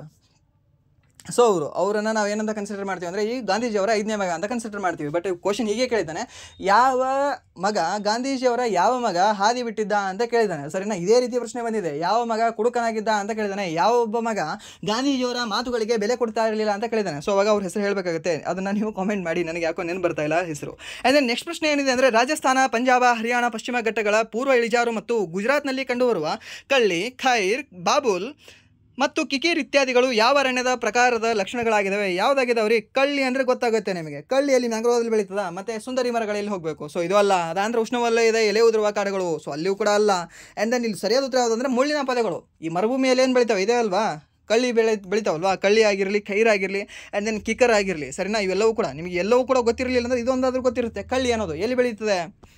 ಮುಳ್ಳಿನ ಪೊದೆ ಇರ್ತದೆ, ಅದು ಮುಳ್ಳು ಇರ್ತದೆ, ಅದು ಇದ್ರ ಮರುಭೂಮಿಯಲ್ಲಿ ಬೆಳೀತದೆ, ಅತಿ ಕಡಿಮೆ ನೀರಿನಲ್ಲಿ ಬೆಳೀತದೆ ಅಂತ. ಸರಿನಾ, ಸೊ ಇದಕ್ಕೆ ಸರಿಯಾದ ಉತ್ತರ ಯಾವುದಾಗುತ್ತೆ ಅಂದರೆ ಮುಳ್ಳಿನ ಪೊದೆಗಳು ಅಂತ ಆಗುತ್ತೆ. ಆ್ಯಂಡ್ ದೆನ್ ಈ ಮ್ಯಾಂಗ್ರೋವ್ ಕಾಡುಗಳು ಅತಿ ಹೆಚ್ಚು ಯಾವ ಒಂದು ರಾಜ್ಯದಲ್ಲಿ ಕಂಡುಬರ್ತವೆ ಅಂತ ಏನಾದರೂ ಕೇಳಿದ್ರೆ ವೆಸ್ಟ್ ಬೆಂಗಾಲಲ್ಲಿ ಕಂಡುಬರ್ತವೆ. ಯಾವುದು? ಮ್ಯಾಂಗ್ರೋವ್ ಕಾಡುಗಳು. ಸರಿನಾ, ಹಾಗೆ ಉಷ್ಣವಲಯದ ಎಲೆ ಉದುರುವ ಕಾಡುಗಳಲ್ಲಿ ಅತಿ ಫೇಮಸ್ ಆಗಿರ್ತಕ್ಕಂತಹ ಒಂದು ಮರ ಯಾವುದು ಅಂದರೆ ಶ್ರೀಗಂಧದ ಮರ. ಶ್ರೀಗಂಧದ ಮರ ಆದ ನಂತರ ನಿಮಗೆ ಈ ಹಲಸಿನ ಹಣ್ಣು ಅಂತ ನೀವು ಏನು ಹೇಳ್ತೀರಲ್ವಾ, ಆ ಹಲಸಿನ ಹಣ್ಣು ನಿಮಗೆ ಸೆಂಟ್ರಲ್ ಗೌರ್ಮೆಂಟಲ್ಲಿ ಸಾಕಷ್ಟು ಕೇಳಿದ್ದಾನೆ. ಹಲಸಿನ ಹಣ್ಣು ಯಾವ ಒಂದು ರೀತಿಯ ಮರವಾಗಿದೆ, ಯಾವ ಒಂದು ಕಾಡಿನ ರೀತಿಯ ಮರವಾಗಿದೆ ಅಂತ ನಿಮಗೆ ಕೇಳಿದಾನೆ. ಸೊ ಅವಾಗ ನೀವೇನಂತ ಹೇಳಬೇಕಾಗುತ್ತೆ ಅಂದರೆ ಉಷ್ಣವಲಯದ ಎಲೆ ಉದುರುವ ಕಾಡುಗಳು ಅಂತ ಹೇಳಬೇಕಾಗುತ್ತೆ ನೀವು. ಯಾವುದು? ಜಾಕ್ ಫ್ರೂಟ್ ಅಥವಾ ಹಲಸಿನ ಹಣ್ಣು ಅಂತ ನಾವು ಹೇಳ್ತೀವಿ. ಸರಿನಾ, ಗೊತ್ತಿರಿ ಕೇಳಬಹುದು ನಿಮಗೆ. ಆ್ಯಂಡ್ ದೆನ್ ನೆಕ್ಸ್ಟ್ ಪ್ರಶ್ನೆ ಏನಿದೆ ಅಂದರೆ, ಸಂವಿಧಾನದ ಸಭೆಯ ಚರ್ಚೆಗಳ ಮುದ್ರಿತ ದಾಖಲೆಗಳನ್ನು ಎಷ್ಟು ಸಂಪುಟಗಳಲ್ಲಿ ಸಂಗ್ರಹಿಸಲಾಗಿದೆ ಅಂತ ಕೇಳಿದ್ದಾನೆ. ಟೋಟಲಿ ಎಷ್ಟು ಸಂಪುಟಗಳಲ್ಲಿ ಸಂಗ್ರಹಿಸಲಾಗಿದೆ ಅಂದರೆ 12 ಸಂಪುಟಗಳಲ್ಲಿ ಸಂಗ್ರಹಿಸಲಾಗಿದೆ. ಯಾವುದು? ಸಂವಿಧಾನದ ಸಭೆಯ ಚರ್ಚಿತ ಮುದ್ರಿತ ದಾಖಲೆಗಳನ್ನು. ಸರಿನಾ, ಟೋಟಲಿ ಎಷ್ಟು ಸಂಪುಟ? ಇವಾಗ ಏನಂತ ಹೇಳ್ತೀವಿ ನಾವು, first edition, second edition, third edition ಬಂದಿದೆ, ನಂದು 5th ಎಡಿಷನ್ ಬಂದಿದೆ, ಬುಕ್ ತೊಗೊಳ್ಳಿ, 8th ಎಡಿಷನ್ ಬಂದಿದೆ, ಬುಕ್ ತೊಗೊಳ್ಳಿ. ಮೀನ್ಸ್ ಅದನ್ನು ಅಪ್ಡೇಟ್ ಮಾಡ್ಕೊಂಡು ಹೋಗಿರ್ತಾರೆ, ಎಕ್ಸ್ಟ್ರಾ ಸೇರಿಸ್ಕೊಂಡು ಹೋಗಿರ್ತಾರೆ. ಸೊ ಆ ರೀತಿಯ ಸಂಕಲನಗಳು, ಆ ರೀತಿಯ ಒಂದು ಸಂಪುಟಗಳು ಎಷ್ಟು ಬಂದಿದ್ದಾವೆ ಅಂತ ನೋಡಿದ್ರೆ ಟೋಟಲಿ 12 ಸಂಪುಟಗಳಲ್ಲಿ ಇದನ್ನು ಸಂಗ್ರಹಿಸಿ ಇಡಲಾಗಿದೆ. ಯಾರ್ದು? ಅವರೆಲ್ಲ ಚರ್ಚೆಯ ಮಾತುಗಳನ್ನು. ಆ್ಯಂಡ್ ದೆನ್ ನೆಕ್ಸ್ಟ್ ಪ್ರಶ್ನೆ ಏನಿದೆ ಅಂದರೆ, ಡಾಕ್ಟರ್ ಮನ್ಸುಖ್ ಮಾಂಡವಿಯಾ ಅವರು Khelo India rising talent identification means ಈ ಕೀರ್ತಿ ಕಾರ್ಯಕ್ರಮದ ಹಂತ 2 ಯಾವಾಗ ಉದ್ಘಾಟಿಸಿದರು ಅಂತ ಕೇಳಿದ್ದಾನೆ. ಸರಿನಾ, ಯಾವಾಗ ಉದ್ಘಾಟಿಸಿದರು ಅಂದರೆ ಎಕ್ಸಾಕ್ಟ್ ಡೇಟ್ ಕೇಳಿದ್ದಾನೆ. ಯಾವಾಗ ಅಂದರೆ 19 ಜುಲೈ 2024 ಸರಿನಾ, ಸೊ ಇದು ಟಫ್ ಅಂತ ನಾನು ಹೇಳ್ತೀನಿ, ಯಾಕೆಂದರೆ ಎಕ್ಸಾಕ್ಟ್ ಡೇಟ್ ನಾನು ನೆನ್ಪಿಡೋಕ್ಕೆ ಸಾಧ್ಯನೇ ಇಲ್ಲ. ಏನೋ ನಾವು ಇದ್ರೇನೋ ಟಿಕ್ ಹಾಕಿ ಆಪ್ಷನ್ ಬಿ ಇರ್ಬೋದು ಅಂತ ಟಿಕ್ ಹಾಕಿ ಬರ್ಬೋದೇನೋ. ಸರಿನಾ, ಬಟ್ ಇದಕ್ಕೆ ಎಕ್ಸಾಕ್ಟ್ ಡೇಟ್ ನೆನ್ಪಿಡೋಕ್ಕೆ ಸಾಧ್ಯನೇ ಇಲ್ಲ. ಇವಾಗ ಏನಾದರೂ ಯಾವುದಾದ್ರೂ ಒಂದು ದೊಡ್ಡ ಒಂದು ಫಂಕ್ಷನ್ ದಿನ ಅಥವಾ ರಾಮ ಮಂದಿರ ಉದ್ಘಾಟನೆ ದಿನ ಯಾವುದೋ ಒಂದು ಘೋಷಣೆ ಮಾಡಿದ್ರು ಅಂತ ಅನ್ಕೊಳ್ಳಿ, ಇಲ್ಲಾಂದರೆ ಆಗಸ್ಟ್ 15 ದಿನ ಘೋಷಣೆ ಮಾಡಿದ್ರು ಅಂತ ಅನ್ಕೊಳ್ಳಿ, ಇಲ್ಲಾಂದರೆ ಮಕ್ಕಳ ದಿನಾಚರಣೆ ದಿನ ಘೋಷಣೆ ಮಾಡಿದ್ರು ಅಂತ ಅನ್ಕೊಳ್ಳಿ, ಇಲ್ಲಾಂದರೆ ಈ ಟ್ರೈಬ್ ದಿನ November 15 ಅವತ್ತೇನಾದರೂ ಘೋಷಣೆ ಮಾಡಿದ್ರು ಅಂದರೆ ನೆನ್ಪಿಟ್ಕೊಳ್ಬಹುದಾಗಿತ್ತು. ಬಟ್ ಇಲ್ಲಿ ಜುಲೈಯಲ್ಲಿ ಏನಿದೆ? ಸೊ 19 ಜುಲೈಯಲ್ಲಿ ಏನಿದೆ? ಸೊ ಏನು ಕೂಡ ನಾವು ಸೆಲೆಬ್ರೇಟೇ ಮಾಡಲ್ಲ. ಏನಾದರೂ 20 ಜುಲೈ ಅಂತ ನಾವೇನಾದರೂ ಹೇಳಿದ್ರೆ ಚೆಸ್ ದಿನವನ್ನು ಆಚರಣೆ ಮಾಡ್ತೀವಿ ಅಂತ ನಾವೇನಾದರೂ ಹೇಳ್ಬೋದೇನೋ. ಅದಾದ ನಂತರ ಇನ್ನೊಂದು ಈ ತಮಿಳುನಾಡು ದಿನವನ್ನು ಕೂಡ ನಾವು ಆಚರಣೆ ಮಾಡ್ತೀವಿ ಅಂತ ಹೇಳ್ಬೋದು. ಅದಾದ ನಂತರ ಈ 7 ಅಂತ ಕೇಳಿದ್ರು ಕೂಡ ನಾವು ಹೇಳಬಹುದಾಗುತ್ತೆ. ಬಟ್ ಇಲ್ಲಿ 19 ಅನ್ನೋದು ನಾವು ಹೇಗೆ ನೆನ್ಪಿಟ್ಕೊಳ್ಳೋಕ್ಕಾಗಲ್ಲ. ಸೊ ಇದು ಹೇಗೆ ಅಂದರೆ ಇದು ಒಂದು ರೀತಿಯ ಕ್ವಶನ್ ಟಫ್ ಅಂತ ನಾವು ಹೇಳ್ಬೋದು. ಇಫ್ ಏನಾದರೂ ಕೀರ್ತಿ ಮತ್ತು ಹಂತ 2 ಕಾರ್ಯಕ್ರಮವನ್ನು ಯಾರು ಉದ್ಘಾಟನೆ ಮಾಡಿದ್ರು ಅಂದರೆ ಅದು ಹೇಳ್ಬೋದು ನಾವು. ಯಾಕೆಂದರೆ ನಮ್ಮ ಪ್ರಸ್ತುತ ಸ್ಪೋರ್ಟ್ಸ್ ಮಿನಿಸ್ಟರ್ ಯಾರಿದ್ದಾರೆ ಅಂದರೆ ಮನ್ಸುಖ್ ಮಾಂಡವಿಯನ್ನವರು ಇದ್ದಾರೆ. ಸೊ ಅವ್ರ ಹೆಸರು ಹೇಳ್ಬೋದಾಗಿತ್ತು. ಬಟ್ ಇಲ್ಲಿ ಎಲ್ಲವೂ ಕೂಡ ಈಸಿಯಾಗಿರೋದು ಅವ್ರು ಕೊಟ್ಟು ಟಫ್ ಆಗಿರೋದು ನಮಗೆ ಕೇಳಿದ್ದಾರೆ. ವಿತ್ ಡೇಟ್ ಹೇಳೋಕ್ಕೆ ಸಾಧ್ಯವಿಲ್ಲ. ಹಿಸ್ಟ್ರಿಯಲ್ಲಿ ಹೇಳ್ಬೋದು ವಿತ್ ಡೇಟ್ ಎಲ್ಲವೂ ಕೂಡ. ಪ್ಲಾಸ್ಟಿಕ್ ಕದನ ಯಾವತ್ತು ನಡೀತು, ಅದಾನಂತರ ಈ ಬಕ್ಸರ್ ಕದನ ಯಾವತ್ತು ನಡೀತು, ಎಕ್ಸಾಕ್ಟ್ ಡೇಟ್ ಹೇಳ್ಬೋದು. ಬಟ್ ಇವು ಹೇಳೋಕ್ಕೆ ಸಾಧ್ಯ ಆಗೋದಿಲ್ಲ. ಆ್ಯಂಡ್ ದೆನ್ ನೆಕ್ಸ್ಟ್ ಪ್ರಶ್ನೆ ಏನಿದೆ ಅಂತ ನೋಡೋದಾದ್ರೆ, ಈ ಕೆಳಗಿನವರಲ್ಲಿ ಯಾರು ಕೇಂದ್ರ ಸಚಿವ ಸಂಪುಟದ ಮುಖ್ಯಸ್ಥರೆಂದು ಪರಿಗಣಿಸಲಾಗ್ತದೆ? ಯಾರ್ರೀ? ಈ ಪ್ರಧಾನಮಂತ್ರಿಯವರು, ರಾಜ್ಯದಲ್ಲಿ ಮುಖ್ಯಮಂತ್ರಿಯವರು. ಮುಗೀತು. ಅಂದರೆ ನೆಕ್ಸ್ಟ್ ಪ್ರಶ್ನೆ ಏನಿದೆ ಅಂದರೆ, ಭಾರತದಲ್ಲಿ ಪಶ್ಚಿಮ ಕರಾವಳಿ ಬಯಲಿನಲ್ಲಿ ಈ ಕೆಳಗಿನ ಯಾವ ಬಂದರು ಇಲ್ಲ ಅಂತ ಕೇಳಿದ್ದಾನೆ. ಯಾವ ಬಂದರು ಇಲ್ಲ? ಸೊ ಇಲ್ಲಿ ಕಂಡಿರಬೇಕದು. ಸೊ ಹಾಗಾದರೆ ಅದು ನಿಮಗೆ ಕೇಳಿರೋದು ಇಲ್ಲಿ ಬರ್ತದೆ ಎಲ್ಲೋ ಒಂದು ಕಡೆ. ಸರಿನಾ, ಯಾವುದು? ಕಾಂಡ್ಲಾ ಬಂದರು. ಓಕೆ, ಇಲ್ಲಿದೆ ಕಾಂಡ್ಲಾ ಬಂದರು. ಸೊ ಇದು ಇದೆ ಪಶ್ಚಿಮದಲ್ಲಿ. ಆ್ಯಂಡ್ ದೆನ್ ಕೊಚ್ಚಿನ ಬಂದರು ಇಲ್ಲಿದೆ. ಸೊ ಇದು ಇದೆ. ಮಂಗಳೂರು ಬಂದರು ಇಲ್ಲಿದೆ. ಈ ಎನ್ನೋರ್ ಬಂದರು ಏನಿದೆ ಅಲ್ವಾ, ಈ ಎನ್ನೋರ್ ಬಂದರು ಅನ್ನೋದು ಇಲ್ಲಿದೆ. ಈ ಮೀನ್ಸ್ ತಮಿಳುನಾಡಲ್ಲಿ ಕಂಡುಬರುತ್ತೆ. ಯಾವುದು? ಎನ್ನೋರ್ ಬಂದರು. ಮೀನ್ಸ್ ಅದು ಪೂರ್ವದ ಕರಾವಳಿಯಲ್ಲಿ ಕಂಡುಬರ್ತಕ್ಕಂಥ ಬಂದರಾಗಿದೆ. ಈ ಎನ್ನೋರ್ ಬಂದರು ಏನಿದೆ ಅಲ್ವಾ, ಈ ಎನ್ನೋರ್ ಬಂದರಿಗೆ ನಾವು ಇನ್ನೊಂದು ಹೆಸರಿಂದ ಕರಿತೀವಿ, ಕಾಮರಾಜ್ ಬಂದರು ಅಂತ ಕರಿತೀವಿ. ಸರಿನಾ, ನಮ್ಮ ಭಾರತದ ಮೊಟ್ಟ ಮೊದಲ ಈ ಖಾಸಗಿ ಬಂದರು ಯಾವುದು ಅಂದರೆ ಕಾಮರಾಜ್ ಬಂದರು ಅನ್ನೋದು. ಸರಿನಾ, ಅದು ಕೂಡ ನಿಮಗೆ ಗೊತ್ತಿರಲಿ, ಕೇಳಬಹುದು ನಿಮಗೆ. ಆ್ಯಂಡ್ ದೆನ್ ನೆಕ್ಸ್ಟ್ ಪ್ರಶ್ನೆ ಏನಿದೆ ಅಂತ ನೋಡಿದ್ರೆ, ಆಗಾಗ್ಗೆ ಸುದ್ದಿಯಲ್ಲಿರುವ ಚಿಕನ್ ನೆಕ್ ಕಾರಿಡಾರ್ ಯಾವುದ್ರಿ? ಸಿಲಿಗುರಿ ಕಾರಿಡಾರ್ ಕೇಳಿಲ್ವಾ ನೀವು? ಸಿಲಿಗುರಿ ಏನಾದರೂ ಕಟ್ ಆಫ್ ಏನಾದರೂ ನೋಡೋದಾದ್ರೆ ಸಿಲಿಗುರಿದು ಕೂಡ ಸಪ್ರೇಟಾಗಿ ಕಟ್ ಆಫ್ ಬರುತ್ತೆ ನಿಮಗೆ. ರೈಲ್ವೇದು ಏನಾದರೂ ನೀವು ನೋಡೋದಾದ್ರೆ ಸಿಲಿಗುರಿದು ಅಂತ. ಸರಿನಾ, ಸೊ ಇದು ಸಿಲಿಗುರಿಯನ್ನು ನಾವು ಏನಂತ ಹೇಳ್ತೀವಿ? ಚಿಕನ್ ನೆಕ್ ಕಾರಿಡಾರ್ ಅಂತ ಹೇಳ್ತೀವಿ. ಏನು ಸರ್ ಚಿಕನ್ ನೆಕ್? ಏನಿಲ್ಲ, ಒಂದು ಮ್ಯಾಪ್ ತೆಗಿತೀನಿ, ಸ್ವಲ್ಪ ಟೈಮ್ ವೇಸ್ಟ್ ಆಗುತ್ತೆ. ಚಿಕ್ಕದಾಗಿದೆ ಅಲ್ವಾ, ಮೀನ್ಸ್ ಕೋಳಿಯ ಕುತ್ತಿಗೆ ಥರ ಚಿಕ್ಕದಾಗಿದೆ ಅಲ್ವಾ. ಸೊ ಆ ಭಾಗವನ್ನು ನಾವೇನಂತ ಕರಿತೀವಿ, ಚಿಕನ್ ನೆಕ್ ಅಂತ ಕರಿತೀವಿ, ಸರಿನಾ. ಆ ಚಿಕನ್ ನೆಕ್ ಯಾವುದು ಅಂದರೆ ಆ ಒಂದು ಚಿಕನ್ ನೆಕ್ಕಲ್ಲಿ ಯಾವ ಒಂದು ಊರು ಕಂಡು ಬರುತ್ತೆ ಅಂದರೆ ಸಿಲಿಗುರಿ ಅನ್ನೋ ಊರು ಕಂಡು ಬರುತ್ತೆ, ಸರಿನಾ. ಸಿಲಿಗುರಿ ಯಾವುದೋ ಒಂದು ಗುರಿ ಅಲ್ಲ, ಅದು ಸಿಲಿಗುರಿ ಅನ್ನೋದೊಂದು ಊರಿದೆ, ಸರಿನಾ. ಒಂದು ಸಿಲಿಗುರಿ ಕಾರಿಡಾರ್ ಕಂಡು ಬರುತ್ತೆ ಅದನ್ನು. ಸೊ ಅದನ್ನು ನಾವೇನಂತ ಹೇಳ್ತೀವಿ, ಸಿಲಿಗುರಿ ಕಾರಿಡಾರ್ ಅಥವಾ ಚಿಕನ್ ನೆಕ್ ಅಂತ ಹೇಳ್ತೀವಿ. ನೆನ್ಪಿಟ್ಕೊಳ್ಳಿ, ಕೇಳಬಹುದು ನಿಮಗೆ ಇದನ್ನು. ಯಾರು ಈ ಅಸ್ಸಾಂನ ಮುಖ್ಯಮಂತ್ರಿ ಮತ್ತು ಹಾಗೆ ಮೇಘಾಲಯದ ಮುಖ್ಯಮಂತ್ರಿ ಸ್ವಲ್ಪ ನ್ಯೂಸಲ್ಲಿ ಹೇಳಿದ್ರು ಇದನ್ನು, ಚಿಕನ್ ನೆಕ್ಕು ಬಾಂಗ್ಲಾದೇಶವ್ರು ಹಾಗೆ ಹೇಳ್ತಿದ್ದಾರೆ, ಚೀನಾದವ್ರು ಹಾಗೆ ಹೇಳ್ತಿದ್ದಾರೆ, ನೋಡಪ್ಪ ನಿಮ್ಮ ಬಾಂಗ್ಲಾದೇಶದಲ್ಲೂ ಕೂಡ 3 ಚಿಕನ್ ನೆಕ್ ಇದ್ದಾವೆ ಅಂತ. ಬಟ್ ಆ 3 ಚಿಕನ್ ಕೂಡ ಚಿಕನ್ ನೆಕ್ ಥರ ಇಲ್ಲ, ಅವು ಹೇಗಿದೆ ಅಂದರೆ ಆನೆ ಕುತ್ತಿಗೆ ಥರ ಇದ್ದಾವೆ, ಸರಿನಾ. ಸೊ ಅಲ್ಲಿ ನಾವು ಏನು ಮಾಡೋಕ್ಕೆ ಸಾಧ್ಯ ಇಲ್ಲ. ಬಟ್ ಇಲ್ಲಿ ಏನಾದರೂ ಮಾಡ್ತಾರೆ ಅಂತ ಅವರು ಸುಮ್ಮನೆ ಏನೋ ಒಂದು ಸ್ಟೇಟ್ಮೆಂಟ್ ಕೊಟ್ಟಿದ್ರು. ಸೊ ಅದಕ್ಕೆ ನ್ಯೂಸಲ್ಲಿ ಇರುತ್ತೆ ಯಾವಾಗಲೂ ಕೂಡ, ಯಾವುದು ಸಿಲಿಗುರಿ ಕಾರಿಡಾರ್ ಅನ್ನೋದು ಗೊತ್ತಿರಲಿ, ಕೇಳ್ಬೋದು ನಿಮಗೆ. ಸೊ ಇದು ಯಾವ ಒಂದು ರಾಜ್ಯದಲ್ಲಿ ಕಂಡುಬರುತ್ತೆ ಅಂತ ನಿಮಗೆ ಏನಾದರೂ ಕೇಳಿದ್ರೆ ಅವಾಗ ಹೇಳಬೇಕಾಗುತ್ತೆ, ವೆಸ್ಟ್ ಬೆಂಗಾಲ್ ರಾಜ್ಯದಲ್ಲಿ ಕಂಡುಬರ್ತಕ್ಕಂಥ ಒಂದು ಕಾರಿಡಾರ್ ಅಂದರೆ ಸಿಲಿಗುರಿ ಕಾರಿಡಾರ್ ಅಂತ ನಾವು ಹೇಳ್ತೀವಿ. And then Darjeeling corridor, Darjeeling ಕೂಡ ನಿಮಗೆ ಅಲ್ಲೇ ಕಂಡುಬರುತ್ತೆ, ಪಕ್ಕದಲ್ಲೇ ಕಂಡುಬರುತ್ತೆ. ಬಟ್ ಇದು ಡಾರ್ಜಿಲಿಂಗ್ ಕಾರಿಡಾರ್ನ ನಾವು ಈ ಚಿಕನ್ ನೆಕ್ ಅಂತ ಕರೆಯಲ್ಲ, ಅದಕ್ಕಿಂತ ಸ್ವಲ್ಪ ಕಡಿಮೆ ಕಂಡುಬರುತ್ತೆ, ಸರಿನಾ. ಆ್ಯಂಡ್ ದೆನ್ ದಿಸ್ಪುರ ಇದು ಅಸ್ಸಾಮಲ್ಲಿ ಕಂಡುಬರುತ್ತೆ, ಶಿಲಾಂಗ್ ಇದು ಮೇಘಾಲಯದಲ್ಲಿ ಕಂಡುಬರುತ್ತೆ, ಸರಿನಾ. ಆ್ಯಂಡ್ ದೆನ್ ನೆಕ್ಸ್ಟ್ ಪ್ರಶ್ನೆ ಏನಿದೆ ಅಂದರೆ 2023 ಡಿಸೆಂಬರ್ನಲ್ಲಿ ಪ್ರಾರಂಭಿಸಲಾದ ಭಾರತೀಯ ರೈಲ್ವೆಯ ಗಜರಾಜ್ ವ್ಯವಸ್ಥೆಯು ಏನನ್ನು ಬಳಸುವ ಗುರಿಯನ್ನು ಹೊಂದಿದೆ ಅಂತ ಕೇಳಿದ್ದಾನೆ, ಸರಿನಾ. ಏನನ್ನು ಬಳಸುವ ಗಜರಾಜ್, ಗಜ ಅಂದರೆ ಆನೆ, ಸರಿನಾ. ಆನೆಗಳನ್ನು ಈ ರೈಲ್ವೆ ಹಳಿಗಳಲ್ಲಿ ಆನೆಗಳನ್ನು ಸಾವನ್ನು ತಡೆಗಟ್ಟಲು AI ಆಧಾರಿತ ಕಣ್ಗಾವಲು ವ್ಯವಸ್ಥೆಯನ್ನು ಮಾಡಲು ಸೂಚನೆ ಮಾಡಿದ್ದಾರೆ. ಯಾರು ಅಂದರೆ ನಮ್ಮ ರೈಲ್ವೆ ಡಿಪಾರ್ಟ್ಮೆಂಟ್ ಅವರು, ಸರಿನಾ. ಆನೆಗಳಿಗೆ ತರಬೇತಿ ನೀಡಲು AI ಆಧಾರಿತ ವ್ಯವಸ್ಥೆ ಇದ್ಯಾಕೆ ಮಾಡ್ತಾರೆ ರೈಲ್ವೆದವರು, ಅವ್ರಿಗೆ ಕೆಲಸ ಇಲ್ವಾ. ಕುಮ್ಕಿ ಆನೆಗಳು ಆಲ್ರೆಡಿ ನಮ್ಮ ಕರ್ನಾಟಕದಲ್ಲಿ ಎಷ್ಟೋ ಇದ್ದಾವೆ. ಆ್ಯಂಡ್ ದೆನ್ ಈ ಆನೆಗಳ ಕಾಯಿಲೆಯನ್ನು ಪತ್ತೆ ಹಚ್ಚಲು ಅವ್ರಿಗೆ ಕೆಲಸ ಇಲ್ಲ, ಆನೆಗಳನ್ನ ಏನು ರೋಗವನ್ನು ಪತ್ತೆ ಹಚ್ಚಲು. ಆ್ಯಂಡ್ ದೆನ್ ಆನೆಗಳಲ್ಲಿ ಉಸಿರಾಟದ ಯಾವುದೂ ಕೂಡ ಅಲ್ವೇ ಅಲ್ಲ. ಸೊ ಇದಕ್ಕೆ ಸರಿಯಾದ ಉತ್ತರ ಯಾವುದು ಅಂದರೆ ಆಪ್ಷನ್ ಎ ಅನ್ನೋದು ಇದಕ್ಕೆ ಸರಿಯಾದ ಉತ್ತರ ಆಗುತ್ತೆ. ಆ್ಯಂಡ್ ದೆನ್ ನೆಕ್ಸ್ಟ್ ಪ್ರಶ್ನೆ ಏನಿದೆ ಅಂದರೆ ಭಾರತದಲ್ಲಿ ಹಸಿರು ಕ್ರಾಂತಿಯ ಸಮಯದಲ್ಲಿ ಯಾವ ಬಗೆಯ ಬೀಜಗಳು ಜನಪ್ರಸಿದ್ಧವಾಗಿದ್ದವು ಅಂತ ಕೇಳಿದ್ದಾನೆ, ಸರಿನಾ. ಸೊ ಇದರಲ್ಲಿ ಇಂಗ್ಲೀಷಲ್ಲಿ ನೆನಪಿಟ್ಕೊಳ್ಳಿ ಏನು ಅಂದರೆ HYVP ಅಂತ. ಏನು HYVP? High yielding variety programme ಅಂತ ನಾವು ಕರಿತೀವಿ, ಸರಿನಾ. ಹೈ ಈಲ್ಡಿಂಗ್ ವೆರೈಟಿ ಸೀಡ್ಸ್ ಅಂತ ನಾವು ಹೇಳ್ತೀವಿ.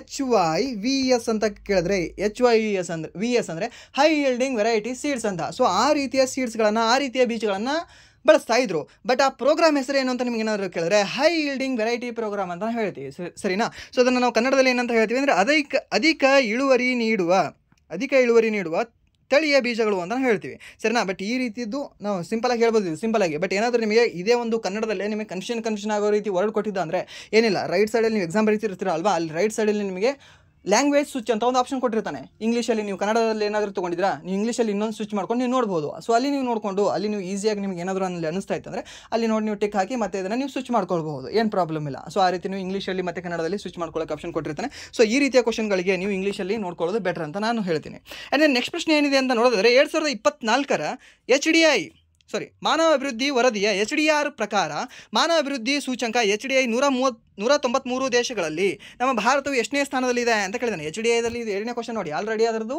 ಅಂಶಗಳೇನು ಅಂತ ಕೇಳಿದ್ದ, 3 ಹೇಳಿದ್ವಿ ನಾವು, ಯಾವುದು ಜೀವನದ ಗುಣಮಟ್ಟ, ಹಾಗೆ ಆರೋಗ್ಯ ಮತ್ತು ಜ್ಞಾನ ಅಂತ, ಸರಿನಾ. ಬಟ್ ಇಲ್ಲಿ ಏನು ಕೇಳಿದ್ದಾನೆ, ಎಷ್ಟನೇ ಸ್ಥಾನದಲ್ಲಿದ್ದೀವಿ ಅಂತ. ಸರ್ 130 ಹೇಳಿದ್ರಿ, ಏನು ಸರ್ ತಪ್ಪು ಹೇಳ್ಕೊಟ್ಟಿದ್ರಾ? ಇಲ್ಲ ಸರ್, ನಾನು ಹೇಳಿರೋದು 2025ರದು, ಸರಿನಾ. ಈ ವರ್ಷ ಚೇಂಜ್ ಆಗಿದೆ. ಸೊ ನಿಮ್ಮ ಮುಂದಿನ ಎಕ್ಸಾಮ್ಗೆ ಇದೇ ಕೇಳ್ತಾನೆ, 2025ರಲ್ಲಿ ಬಂದಿರತಕ್ಕಂತಹ ಒಂದು ವರದಿಯ ಬಗ್ಗೆ ಕೇಳ್ತಾನೆ. ಸೊ ಇದು 2024ರಲ್ಲಿ ಎಷ್ಟನೇ ಸ್ಥಾನದಲ್ಲಿತ್ತು ಅಂದರೆ ನಾವು ಭಾರತ HDIಯಲ್ಲಿ 134ನೇ ಸ್ಥಾನದಲ್ಲಿತ್ತು, ಸರಿನಾ. ಬಟ್ ಈ ವರ್ಷ ಎಷ್ಟನೇ ಸ್ಥಾನದಲ್ಲಿದೆ ಅಂದರೆ 130ನೇ ಸ್ಥಾನದಲ್ಲಿದೆ. ಕನ್ಫ್ಯೂಷನ್ ಆಗಬೇಡಿ, 130 ಈ ವರ್ಷದ ನೆನ್ಪಿಟ್ಕೊಳ್ಳಿ, 130 ಈ ವರ್ಷದ ನೆನ್ಪಿಟ್ಕೊಳ್ಳಿ. ಹಾಗೆ ಲಿಂಗ ಅಸಮಾನತೆಯಲ್ಲಿ ಈ ವರ್ಷ ನಮ್ಮ ಭಾರತದ ರ್ಯಾಂಕ್ ಎಷ್ಟಿದೆ ಅಂದರೆ 131ನೇ ಸ್ಥಾನದಲ್ಲಿದೆ. ಅದೇ ಹೋದ ವರ್ಷದ ನಿಮ್ಗೆ ಏನಾದರೂ ಕೇಳಿದ್ರೆ ಅವಾಗ ಏನಿಲ್ಲ, 129ನೇದಾಗಿತ್ತು ನಿಮಗೆ, ಸರಿನಾ. ಸೊ ಈ ರೀತಿ ವೇರಿಯೇಷನ್ ಆಗ್ತಿರ್ತವೆ. ಬಟ್ ಏನು ಅಂದರೆ ಆಲ್ಮೋಸ್ಟ್ ರೀಸೆಂಟ್ ಆಗಿರೋದನ್ನು ನೀವು ನೆನ್ಪಿಟ್ಕೊಂಡ್ರೆ ನಿಮಗೆ ಸ್ವಲ್ಪ ಯೂಸ್ಫುಲ್ ಆಗುತ್ತೆ. ಹಳೇದು ನೆನ್ಪಿಟ್ಕೊಂಡ್ರೆ ಏನು ತಪ್ಪಿಲ್ಲ, ಬಟ್ ಆ ಹಳೇದು ನೆನ್ಪಿಟ್ಕೊಂಡ್ರೂ ಕೂಡ ನಿಮಗೆ SSL ಜಾಸ್ತಿ ಹೆಲ್ಪ್ಫುಲ್ ಆಗುತ್ತೆ. ಬಟ್ ಈ ರೈಲ್ವೆ ಎಕ್ಸಾಮ್ಗೆ ರೀಸೆಂಟ್ ಆಗಿರೋ ಒಂದು ಡಾಟಾವನ್ನು ನೀವು ನೆನ್ಪಿಟ್ಕೊಳ್ಳೋಕ್ಕೆ ಟ್ರೈ ಮಾಡಿ ಜಾಸ್ತಿ. ಆ್ಯಂಡ್ ದೆನ್ ನೆಕ್ಸ್ಟ್ ಪ್ರಶ್ನೆ ಏನಿದೆ ಅಂತ ನೋಡಿದ್ರೆ ಈ ಕೆಳಗಿನ ಯಾವ ಸಂಸ್ಥೆಯು ಚಂಡೀಗಢವನ್ನು ಮನಾಲಿ ಮತ್ತು ಲೇಹ್ನೊಂದಿಗೆ ಸೇರಿಸುವ ರಸ್ತೆಗಳನ್ನು ಎತ್ತರದ ಪರ್ವತ ಪ್ರದೇಶಗಳಲ್ಲಿ ನಿರ್ಮಿಸಿದೆ ಅಂತ ಕೇಳಿದ್ದಾನೆ. ಯಾವುದು? BRO. ಯಾವಾಗ ಸ್ಥಾಪನೆ ಆಯಿತು? 1960ರಲ್ಲಿ ಸ್ಥಾಪನೆ ಆಗಿದೆ. ಆ್ಯಂಡ್ ದೆನ್ ಇವುಗಳಲ್ಲಿ ಯಾವುದು 1991ರ ನಂತರ ಕೈಗಾರಿಕಾ ನೀತಿಯ ಮುಖ್ಯ ಗುರಿಗಳಲ್ಲಿ ಒಂದಾಗಿದೆ ಅಂತ ಕೇಳಿದ್ದಾನೆ. ಯಾವುದು? ಸಣ್ಣ ಕೈಗಾರಿಕೆಗಳನ್ನು ಉತ್ತೇಜಿಸುವುದು ಅದರ ಒಂದು ಗುರಿಯಾಗಿದೆ. ಎಲ್ಲ ಕಂಪ್ನಿ ಇಲ್ಲಿ ಆಪ್ಷನ್ ನೋಡಿ, ಆಪ್ಷನ್ ಈ ಥರ ಕೊಟ್ಟರೆ ಹೇಗೆ ನೋಡು, ಎಲ್ಲ ಕಂಪ್ನಿಗಳನ್ನು ಮುಚ್ಚುವುದು, ಎಲ್ಲ ಕಂಪ್ನಿಗಳನ್ನು ಮುಚ್ಚಿ ಹೋದರೆ ನಮ್ಮ ಭಾರತವು ಕೂಡ ಮುಚ್ಚಿ ಹೋಗಬೇಕಾಗಿತ್ತು, ನಮ್ಮ ಭಾರತದ ಒಂದು ಕಂಪನಿಯು ಕೂಡ, ಸರಿನಾ. ಆ್ಯಂಡ್ ದೆನ್ ಎಲ್ಲ ಬ್ಯಾಂಕ್ಗಳನ್ನು ರಾಷ್ಟ್ರೀಕರಣಗೊಳಿಸುವುದು, ಹಾಗಾದರೆ HDFC ICICI ಎಲ್ಲವೂ ಕೂಡ ರಾಷ್ಟ್ರೀಕರಣ ಆಗಬೇಕಾಗಿತ್ತು. ಸೊ ಇದು ಎಲ್ಲ ವಿದೇಶಿ ಹೂಡಿಕೆಗಳನ್ನು ನಿರ್ಬಂಧಿಸುವುದಂತೆ. ಎಲ್ಲ ನೆಗೆಟಿವ್ ಕೊಟ್ಟು ಒಂದೇ ಯಾವುದಾದ್ರೂ ಪಾಸಿಟಿವ್ ಕೊಟ್ಟಿದ್ರೆ ಅದು ಆಗುತ್ತೆ ಅಲ್ವಾ. ಸೊ ಸಿಂಪಲ್ ಆಗಿರ್ತಕ್ಕಂಥ ಆನ್ಸರ್ ಇದು. ಆ್ಯಂಡ್ ದೆನ್ ನೆಕ್ಸ್ಟ್ ಪ್ರಶ್ನೆ ಏನಿದೆ ಅಂದರೆ ಮಾನ್ಸೂನ್ ನಿರ್ಗಮನ ಋತು ಭಾರತದಲ್ಲಿ ಈ ಕೆಳಗಿನ ಯಾವ ತಿಂಗಳಲ್ಲಿ ಸಂಭವಿಸುತ್ತದೆ ಅಂತ ಹೇಳ್ತೀವಿ. ಮಾನ್ಸೂನ್ ನಿರ್ಗಮನ ಏನಿಲ್ರಿ, ನಿಮ್ಮ ಲೋಕಲ್ ಭಾಷೆಯಲ್ಲಿ ನೆನ್ಪಿಟ್ಕೊಳ್ಳಿ, ಏನಂತ? ಹಿಂಗಾರು ಅಂತ ನೆನ್ಪಿಟ್ಕೊಳ್ಳಿ. ಹಿಂಗಾರಿ ಮಳೆ ಯಾವಾಗ ಬರ್ತದೆ? ಯಾವುದು ಹಿಂಗಾರಿ ಮಳೆ ಅಂತ ಹೇಳ್ತೀವಿ ಅಥವಾ ಹಿಂಗಾರು ಮಳೆ ಅಂತ ಹೇಳ್ತೀವಿ. ಸೊ ಮುಂಗಾರಿ ಅಂತಂದ್ರೆ ಇವಾಗ ಬರ್ತಿದೆ ಅಲ್ವಾ, ಇದು ಮುಂಗಾರು ಮಳೆ ಸರಿನಾ. ಗಣೇಶಂದಲ್ಲ, ನಮ್ಮ ಇದು ಕರ್ನಾಟಕದ, ನಮ್ಮ ಭಾರತದ್ದು ಸರಿನಾ. ಸೊ ಈ ಮುಂಗಾರು ಮಳೆ ಇವಾಗ ಬರ್ತಾ ಇದ್ರೆ ಹಿಂಗಾರು ಮಳೆ ಯಾವಾಗ ಬರುತ್ತೆ? ಯಾವಾಗ ಬರುತ್ತೆ? ನೀವು ಗೋಧಿ ಎಲ್ಲ ಇದ್ರೇನೋ ಬಿತ್ತಿತ್ತೀರಲ್ಲ, ಗೋಧಿ ಬಿತ್ತೀರಿ, ಇಲ್ಲಾಂದ್ರೆ ಬಾರ್ಲಿ ಬಿತ್ತೀರಿ ಸರಿನಾ, ಆ ಟೈಮಲ್ಲಿ ಅಥವಾ ಕಡಲೆ ಬಿತ್ತಿತ್ತೀರಿ. ಸೊ ಆ ಬಿತ್ತೋ ಟೈಮಲ್ಲಿ ಯಾವೊಂದು ಮಳೆ ಬರುತ್ತೆ? ಹಿಂಗಾರಿ ಮಳೆ ಬರುತ್ತೆ ತಾನೇ. ಯಾವೊಂದು ತಿಂಗಳಲ್ಲಿ ಬಿತ್ತಿತ್ತೀರಿ ನೀವು? ಏನಿಲ್ಲ, ಅಕ್ಟೋಬರ್ ಮತ್ತು ನವೆಂಬರ್ ತಿಂಗಳಲ್ಲಿ ನೀವು ಬಿತ್ತಿರಲ್ವಾ.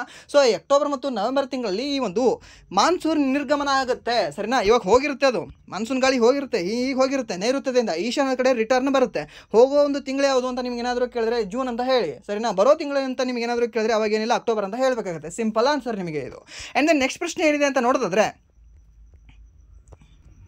ಏನಿಲ್ಲ, ನೆಕ್ಸ್ಟ್ ಕ್ವಶನ್ ಪೇಪರೇ ಬಂದುಬಿಡ್ತು ಸರಿನಾ. ಸೊ ಇಲ್ಲಿ ಅಷ್ಟೇ, ಇದು ಇಷ್ಟೇ ಆಗಿದೆ. ಸೊ ನೆಕ್ಸ್ಟ್ ಒಂದು ಸೆಷನ್ಲಿ ನಾವು ಮುಂದಿನ ಕ್ವಶನ್ ಪೇಪರ್ನ ಸಾಲ್ವ್ ಮಾಡೋಣ ಸರಿನಾ. ಇದು 9ನೇ ಕ್ವಶನ್ ಪೇಪರ್ ಆಗಿರುತ್ತೆ ಇದು. ಸೊ ಇದು 9ನೇ ಕ್ವಶನ್ ಪೇಪರ್ನ ಸಾಲ್ವ್ ಮಾಡೋಣ. ಆಲ್ರೆಡಿ 188 ಪೇಜ್ಗೆ ಬಂದಿದ್ದೀವಿ. ಸೊ 188 ಪೇಜ್ಗೆ ಅಂತಂದರೆ ಇನ್ನೂ ಒಂದು ಎಷ್ಟು ಕ್ವಶನ್ ಪೇಪರ್ ಉಳಿತದೆ? ಇನ್ನೂ ಒಂದು 20 ಕ್ವಶನ್ ಪೇಪರ್ ಉಳಿತದೆ ಅನಿಸುತ್ತೆ ಸರಿನಾ. ಸೊ ಅದನ್ನು ಕೂಡ ಡೈಲಿ ಇದ್ರೇನೋ ಒಂದೊಂದು ಮಾಡ್ಕೊಂತ ಹೋದರೆ ಏನಿಲ್ಲ, ಸೊ ಅದು ಅಪ್ಡೇಟ್ ಆಗ್ತಾ ಇರುತ್ತೆ ನಮಗೆ. ಸೊ ಇದನ್ನು ಹೇಗೆ ಅಂತಂದರೆ ಜಸ್ಟ್ ಒಂದು 50 ಕ್ವಶನ್ ಡೈಲಿ ನಾನು ಇದನ್ನು ತಿಳ್ಕೊತೀನಿ ಅಥವಾ ನಾನು ರಟ್ಟಾದರೂ ಹೊಡಿತೀನಿ, ಒಟ್ಟಲ್ಲಿ ನೆನ್ಪಿಟ್ಕೊಳ್ತೀನಿ, ಏನಾದರೂ ಮಾಡ್ತೀನಿ, ಒಟ್ಟಿನಲ್ಲಿ ಇದನ್ನು ನೆನ್ಪಿಟ್ಕೊಳ್ತೀನಿ ಅಂತಲೇ ಬನ್ನಿ ನೀವು ಸರಿನಾ. ಸೊ ಇದ್ರಲ್ಲಿ ನಿಮಗೆ ತಿಳಿತದ ಅರ್ಥ ಮಾಡ್ಕೊಳ್ಳಿ. ಮ್ಯಾಕ್ಸಿಮಮ್ ಏನು ಅಂತಂದರೆ ಹೇಗೋ ಒಂದು ರೀತಿ ನಾನು ಅದನ್ನು ತಿಳ್ಕೊಬೇಕು, ನೆನ್ಪಿಟ್ಕೊಳ್ಬೇಕು ಅನ್ನೋದು ಒಂದಿರಲಿ ನಿಮಗೆ. ಸೊ ಸೆಕೆಂಡ್ ನಿಮಗೆ ತಿಳಿಲಿಲ್ಲ, ನನಗೇನೂ ಗೊತ್ತಾಗಲಿಲ್ಲ, ಏನಿಲ್ಲ, ಅದು ರಟ್ಟ ಹೊಡೆದಾದ್ರೂ ನಾನು ನೆನ್ಪಿಟ್ಕೊಳ್ತೀನಿ ಅನ್ನೋ ಇರಲಿ ಸರಿನಾ. ಸರ್ ರಟ್ಟ ಹೊಡಿಬಾರ್ದು ಅಂತಾರೆ. ಏನು ಸರ್ ಎಕ್ಸಾಮಲ್ಲಿ ನನಗೆ ಅದು ಮಾರ್ಕ್ಸ್ ಬಂತು, ಅದನ್ನು ಟಿಕ್ ಹಾಕಿದೆ ಮುಗಿದೋಯ್ತು, ಮುಂದೆ ನಿಮಗೆ ಯಾವನೂ ಕೂಡ ಬಂದು ಕೇಳಲ್ಲ ಅಕ್ಬರ್ನ ಅಪ್ಪನ ಹೆಸರು ಯಾವುದು ಅಂತ ಸರಿನಾ. ಸೊ ಜಸ್ಟ್ ನಿಮಗೇನು ಅಂತಂದರೆ ಒಂದು ಫೋಕಸ್ ಏನಿರಲಿ ಅಂದರೆ ಒಂದು ಅರ್ಥ ಮಾಡ್ಕೊಳ್ತೀನಿ. ಅರ್ಥ ಯಾಕೆ ಮಾಡ್ಕೋಬೇಕು ಅಂತ ನಿಮ್ಗೆ ಏನಾದರೂ ಕೇಳಿದ್ರೆ ಯಾವುದೋ ಒಂದು ಕ್ವಶನ್ ಕೇಳಿರ್ತಾನೆ ನಿಮಗೆ ಸರಿನಾ. ಸೊ ಇಲ್ಲಿ ಒಂದು ಕ್ವಶನ್ ತೊಗೊಳ್ಳಿ ನೀವು. ಯಾವ್ದು ಕ್ವಶನ್ ಇದು? ಮಾನ್ಸೂನ್ ನಿರ್ಗಮನ ಅಂತ. ಸೊ ಇದನ್ನು ನೀವು ರಟ್ಟ ಹೊಡಿತೀರಾ ಏನು ಅಂತ? ಅಕ್ಟೋಬರ್ ನವೆಂಬರ್ ಅಂತ ಸರಿನಾ. ಅದನ್ನೇ ತಿಳ್ಕೊಳ್ಳೋದು ಅಂತಂದರೆ ಏನಿಲ್ಲ, ಹಿಂಗಾರಿನ ಜೊತೆ ಅದಕ್ಕೆ ಮ್ಯಾಚ್ ಮಾಡ್ಕೊಂಡು ಬಿಡೋದು ನಾವು ಇವಾಗ ಸರಿನಾ. ಸೊ ಹಿಂಗಾರು ಮಳೆ ಅಥವಾ ಈ ಒಂದು ಮುಂಗಾರಿನ ನಂತರ ಒಂದು ಬರುತ್ತಲ್ವ ಆ ಒಂದು ಮಳೆ ಅಂತ ನಾವು ಹೇಳ್ತೀವಿ. ಸೊ ಅದನ್ನು ತಿಳ್ಕೊಳ್ಳೋದು ಅಂತ. ಸೊ ಏನಾದರೂ ನಿಮಗೆ ಈ ಒಂದು ಮಾನ್ಸೂನ್ ನಿರ್ಗಮನ ಅಕ್ಟೋಬರ್ ಮತ್ತು ನವೆಂಬರ್ ಅನ್ನೋದು ಆಪ್ಷನ್ ಕೊಟ್ಟಿದೆ, ಇದಕ್ಕೆ ಮತ್ತೊಂದು ಹೆಸರಿನಿಂದ ಯಾವ ಹೆಸರಿನಿಂದ ಕರೀತಾರೆ ಅಂತ ಕೇಳಿದಾಗ ಅವಾಗ ಗೊತ್ತಾಗಬೇಕಲ್ಲ ನಿಮಗೆ. ಇಲ್ಲ ಅಕ್ಟೋಬರ್ದಲ್ಲಿ ಬರ್ತಿತ್ತು ಅಂತ ಓದಿದ್ದೀನಿ, ಇಲ್ಲಿ ನೋಡಿದ್ರೆ ಆಪ್ಷನೇ ಇಲ್ಲ ಅಂತ. ಹಿಂಗಾರು ಮಳೆ ಅಂತಾರೆ ಅದಕ್ಕೆ. ಮುಂಗಾರು ಮಳೆಗೆ ಏನಂತ ಕರೀತಾರೆ? ಈ ಒಂದು ನೈಋತ್ಯ ಮಾನ್ಸೂನ್ ಮಳೆ ಅಂತ ಕರೀತಾರೆ ಸರಿನಾ. ಇದೇ ಒಂದು ಮಾನ್ಸೂನ್ ನಿರ್ಗಮನಕ್ಕೆ ಏನಂತ ಕರೀತಾರೆ? ಈಶಾನ್ಯ ಮಾನ್ಸೂನ್ ಅಂತ ಕೂಡ ಕರೀತಾರೆ ಸರಿನಾ. ಸೊ ಇದನ್ನ ತಿಳ್ಕೊಳ್ಳೋದು ಅಂತ ಹೇಳ್ತೀವಿ. ಈ ಒಂದು ಯಾವುದೋ ಒಂದು ಪಾಯಿಂಟ್ ಇದೆ, ಏನೋ ಒಂದು ಪಾಯಿಂಟ್ ಇದೆ, ಅಥವಾ ಯಾವುದೋ ಒಂದು ಅನ್ಶಿ ಅನ್ನೋ ಒಂದು ಹುಡುಗಿ ಇದ್ದಾಳೆ. ಆ ಹುಡುಗಿದು ಅವಳ ಹೆಸರು, ಅವಳ ತಂದೆ ಹೆಸರು ಸ್ವಲ್ಪ ಒಂದೆರಡು ಪಾಯಿಂಟ್ ತಿಳ್ಕೊಂಡಿರ್ತಾರೆ. ಸೊ ಇನ್ನೊಂದು ಸ್ವಲ್ಪ ಜಾಸ್ತಿ ಡೆಪ್ತ್ ಅವಳ ಬಗ್ಗೆ ತಿಳ್ಕೊಳ್ಳಿ ಅಂತ ಸರಿನಾ. ಕ್ವಶನ್ ಕೂಡ ಹಾಗೆ ನಿಮಗೆ ಒಂದು ರೀತಿ ಹುಡುಗಿ ಅಥವಾ ಒಂದು ರೀತಿ ಹುಡುಗ, ಒಂದು ರೀತಿ ನಿಮ್ಮ ಮಕ್ಕಳು, ಇಲ್ಲ ಅಂತಂದರೆ ಯಾರೋ ಒಂದು ಸರಿನಾ. ಒಟ್ಟಿನಲ್ಲಿ ನಿಮಗೆ ಇಷ್ಟ ಆದವ್ರ ಬಗ್ಗೆ ಸೊ ಒಂದೇ ಒಂದು ಏನಾದರೂ ತಿಳ್ಕೊಂಡ್ಬಿಡ್ತೀರಾ, ಯಾರಿಗಾದ್ರೂ ನೀವು ಇಷ್ಟಪಡ್ತೀರಾ. ಸೊ ಏನಿದೆ ನಿನ್ನ ಹೆಸರು? ನನ್ನ ಹೆಸರು ಇದ್ರೆ ಅನ್ಶಿ ಇದೆ, ಓಕೆ ಆಯಿತು ಬಾಯ್, ಮತ್ತೆ ಸಿಗೋಣ. ಮತ್ತೆ ಏನು ಮಾಡ್ತೀರಾ? ಮತ್ತೆ ಹಾಯ್ ಬಾಯ್ ಅಂತ ಮಾತಾಡ್ತೀರಾ, ಮತ್ತೆ ಅನ್ಶಿ ಇದೆ, ಓಕೆ ಹೋಗು, ತಿಳ್ಕೊತೀರಾ. ಇಲ್ಲ ಡೇ ಬೈ ಡೇ ಮತ್ತೆ ನೀವು ಇದ್ರೆ ಅದನ್ನು ಮಾಡಿದಾಗ ಅದ್ರ ಬಗ್ಗೆ ಇನ್ನೊಂದು ಸ್ವಲ್ಪ ಹೆಚ್ಚಿಗೆ ತಿಳ್ಕೊಳ್ಳೋಕ್ಕೆ ನೀವು ಟ್ರೈ ಮಾಡ್ತೀರಲ್ಲ. ಸೊ ಅದೇ ರೀತಿ ಇಲ್ಲಿಯೂ ಕೂಡ ಹೆಚ್ಚಿಗೆ ಪ್ರತಿಯೊಂದು ಸರಿ ಓದಾಗಲೂ ಕೂಡ ಆ ಪಾಯಿಂಟ್ ನಿಮ್ಗೆ ಗೊತ್ತಿತ್ತಾ, ಓಕೆ ಅದನ್ನು ಬೇಡ, ಬಟ್ ಅದರ ಹಿಂದೆ ಮುಂದೆ ಯಾವುದಾದ್ರೂ ಒಂದು ಪಾಯಿಂಟ್ ಇರುತ್ತೆ, ಆ ಒಂದು ಪಾಯಿಂಟ್ನ ನೀವು ಡೈಲಿ ಒಂದನ್ನು ಕಲ್ಕೊಂಡು ಹೋಗ್ಬಿಡಿ. ಖಂಡಿತವಾಗ್ಲೂ ನಿಮ್ಗೆ ಯೂಸ್ಫುಲ್ ಆಗುತ್ತೆ. ಸ್ಪೆಷಲಿ ಯಾರಿಗಂತಂದರೆ ಈ SSC ಎಕ್ಸಾಮ್ ಏನು ಬರೀತೀರಲ್ವಾ, ಈ SSC GD ಎಕ್ಸಾಮ್ ಸರಿನಾ. ಸೊ ಇದು ಯೂಸ್ಫುಲ್ ಆಗುತ್ತೆ ಅಂತ ನಾನು ಹೇಳ್ತೀನಿ. ಯಾಕಂದರೆ ನೀವು ಏನೂ ಕೂಡ ತಯಾರಿ ಮಾಡಿರಲಿಲ್ಲ ಅಂದರೂ ಕೂಡ ನಿಮ್ಮ ಎಕ್ಸಾಮ್ ಇನ್ನೂ ನವೆಂಬರ್ವರೆಗೂ ಇದೆ, ಪಾಸ್ ಆಗ್ತೀರಾ ನೀವು. ಅದೊಂದು ಕಾನ್ಫಿಡೆನ್ಸ್ ನನಗೆ ಯಾವಾಗಲೂ ನಿಮ್ಗೆ ಕೊಡ್ತೀನಿ ಸರಿನಾ.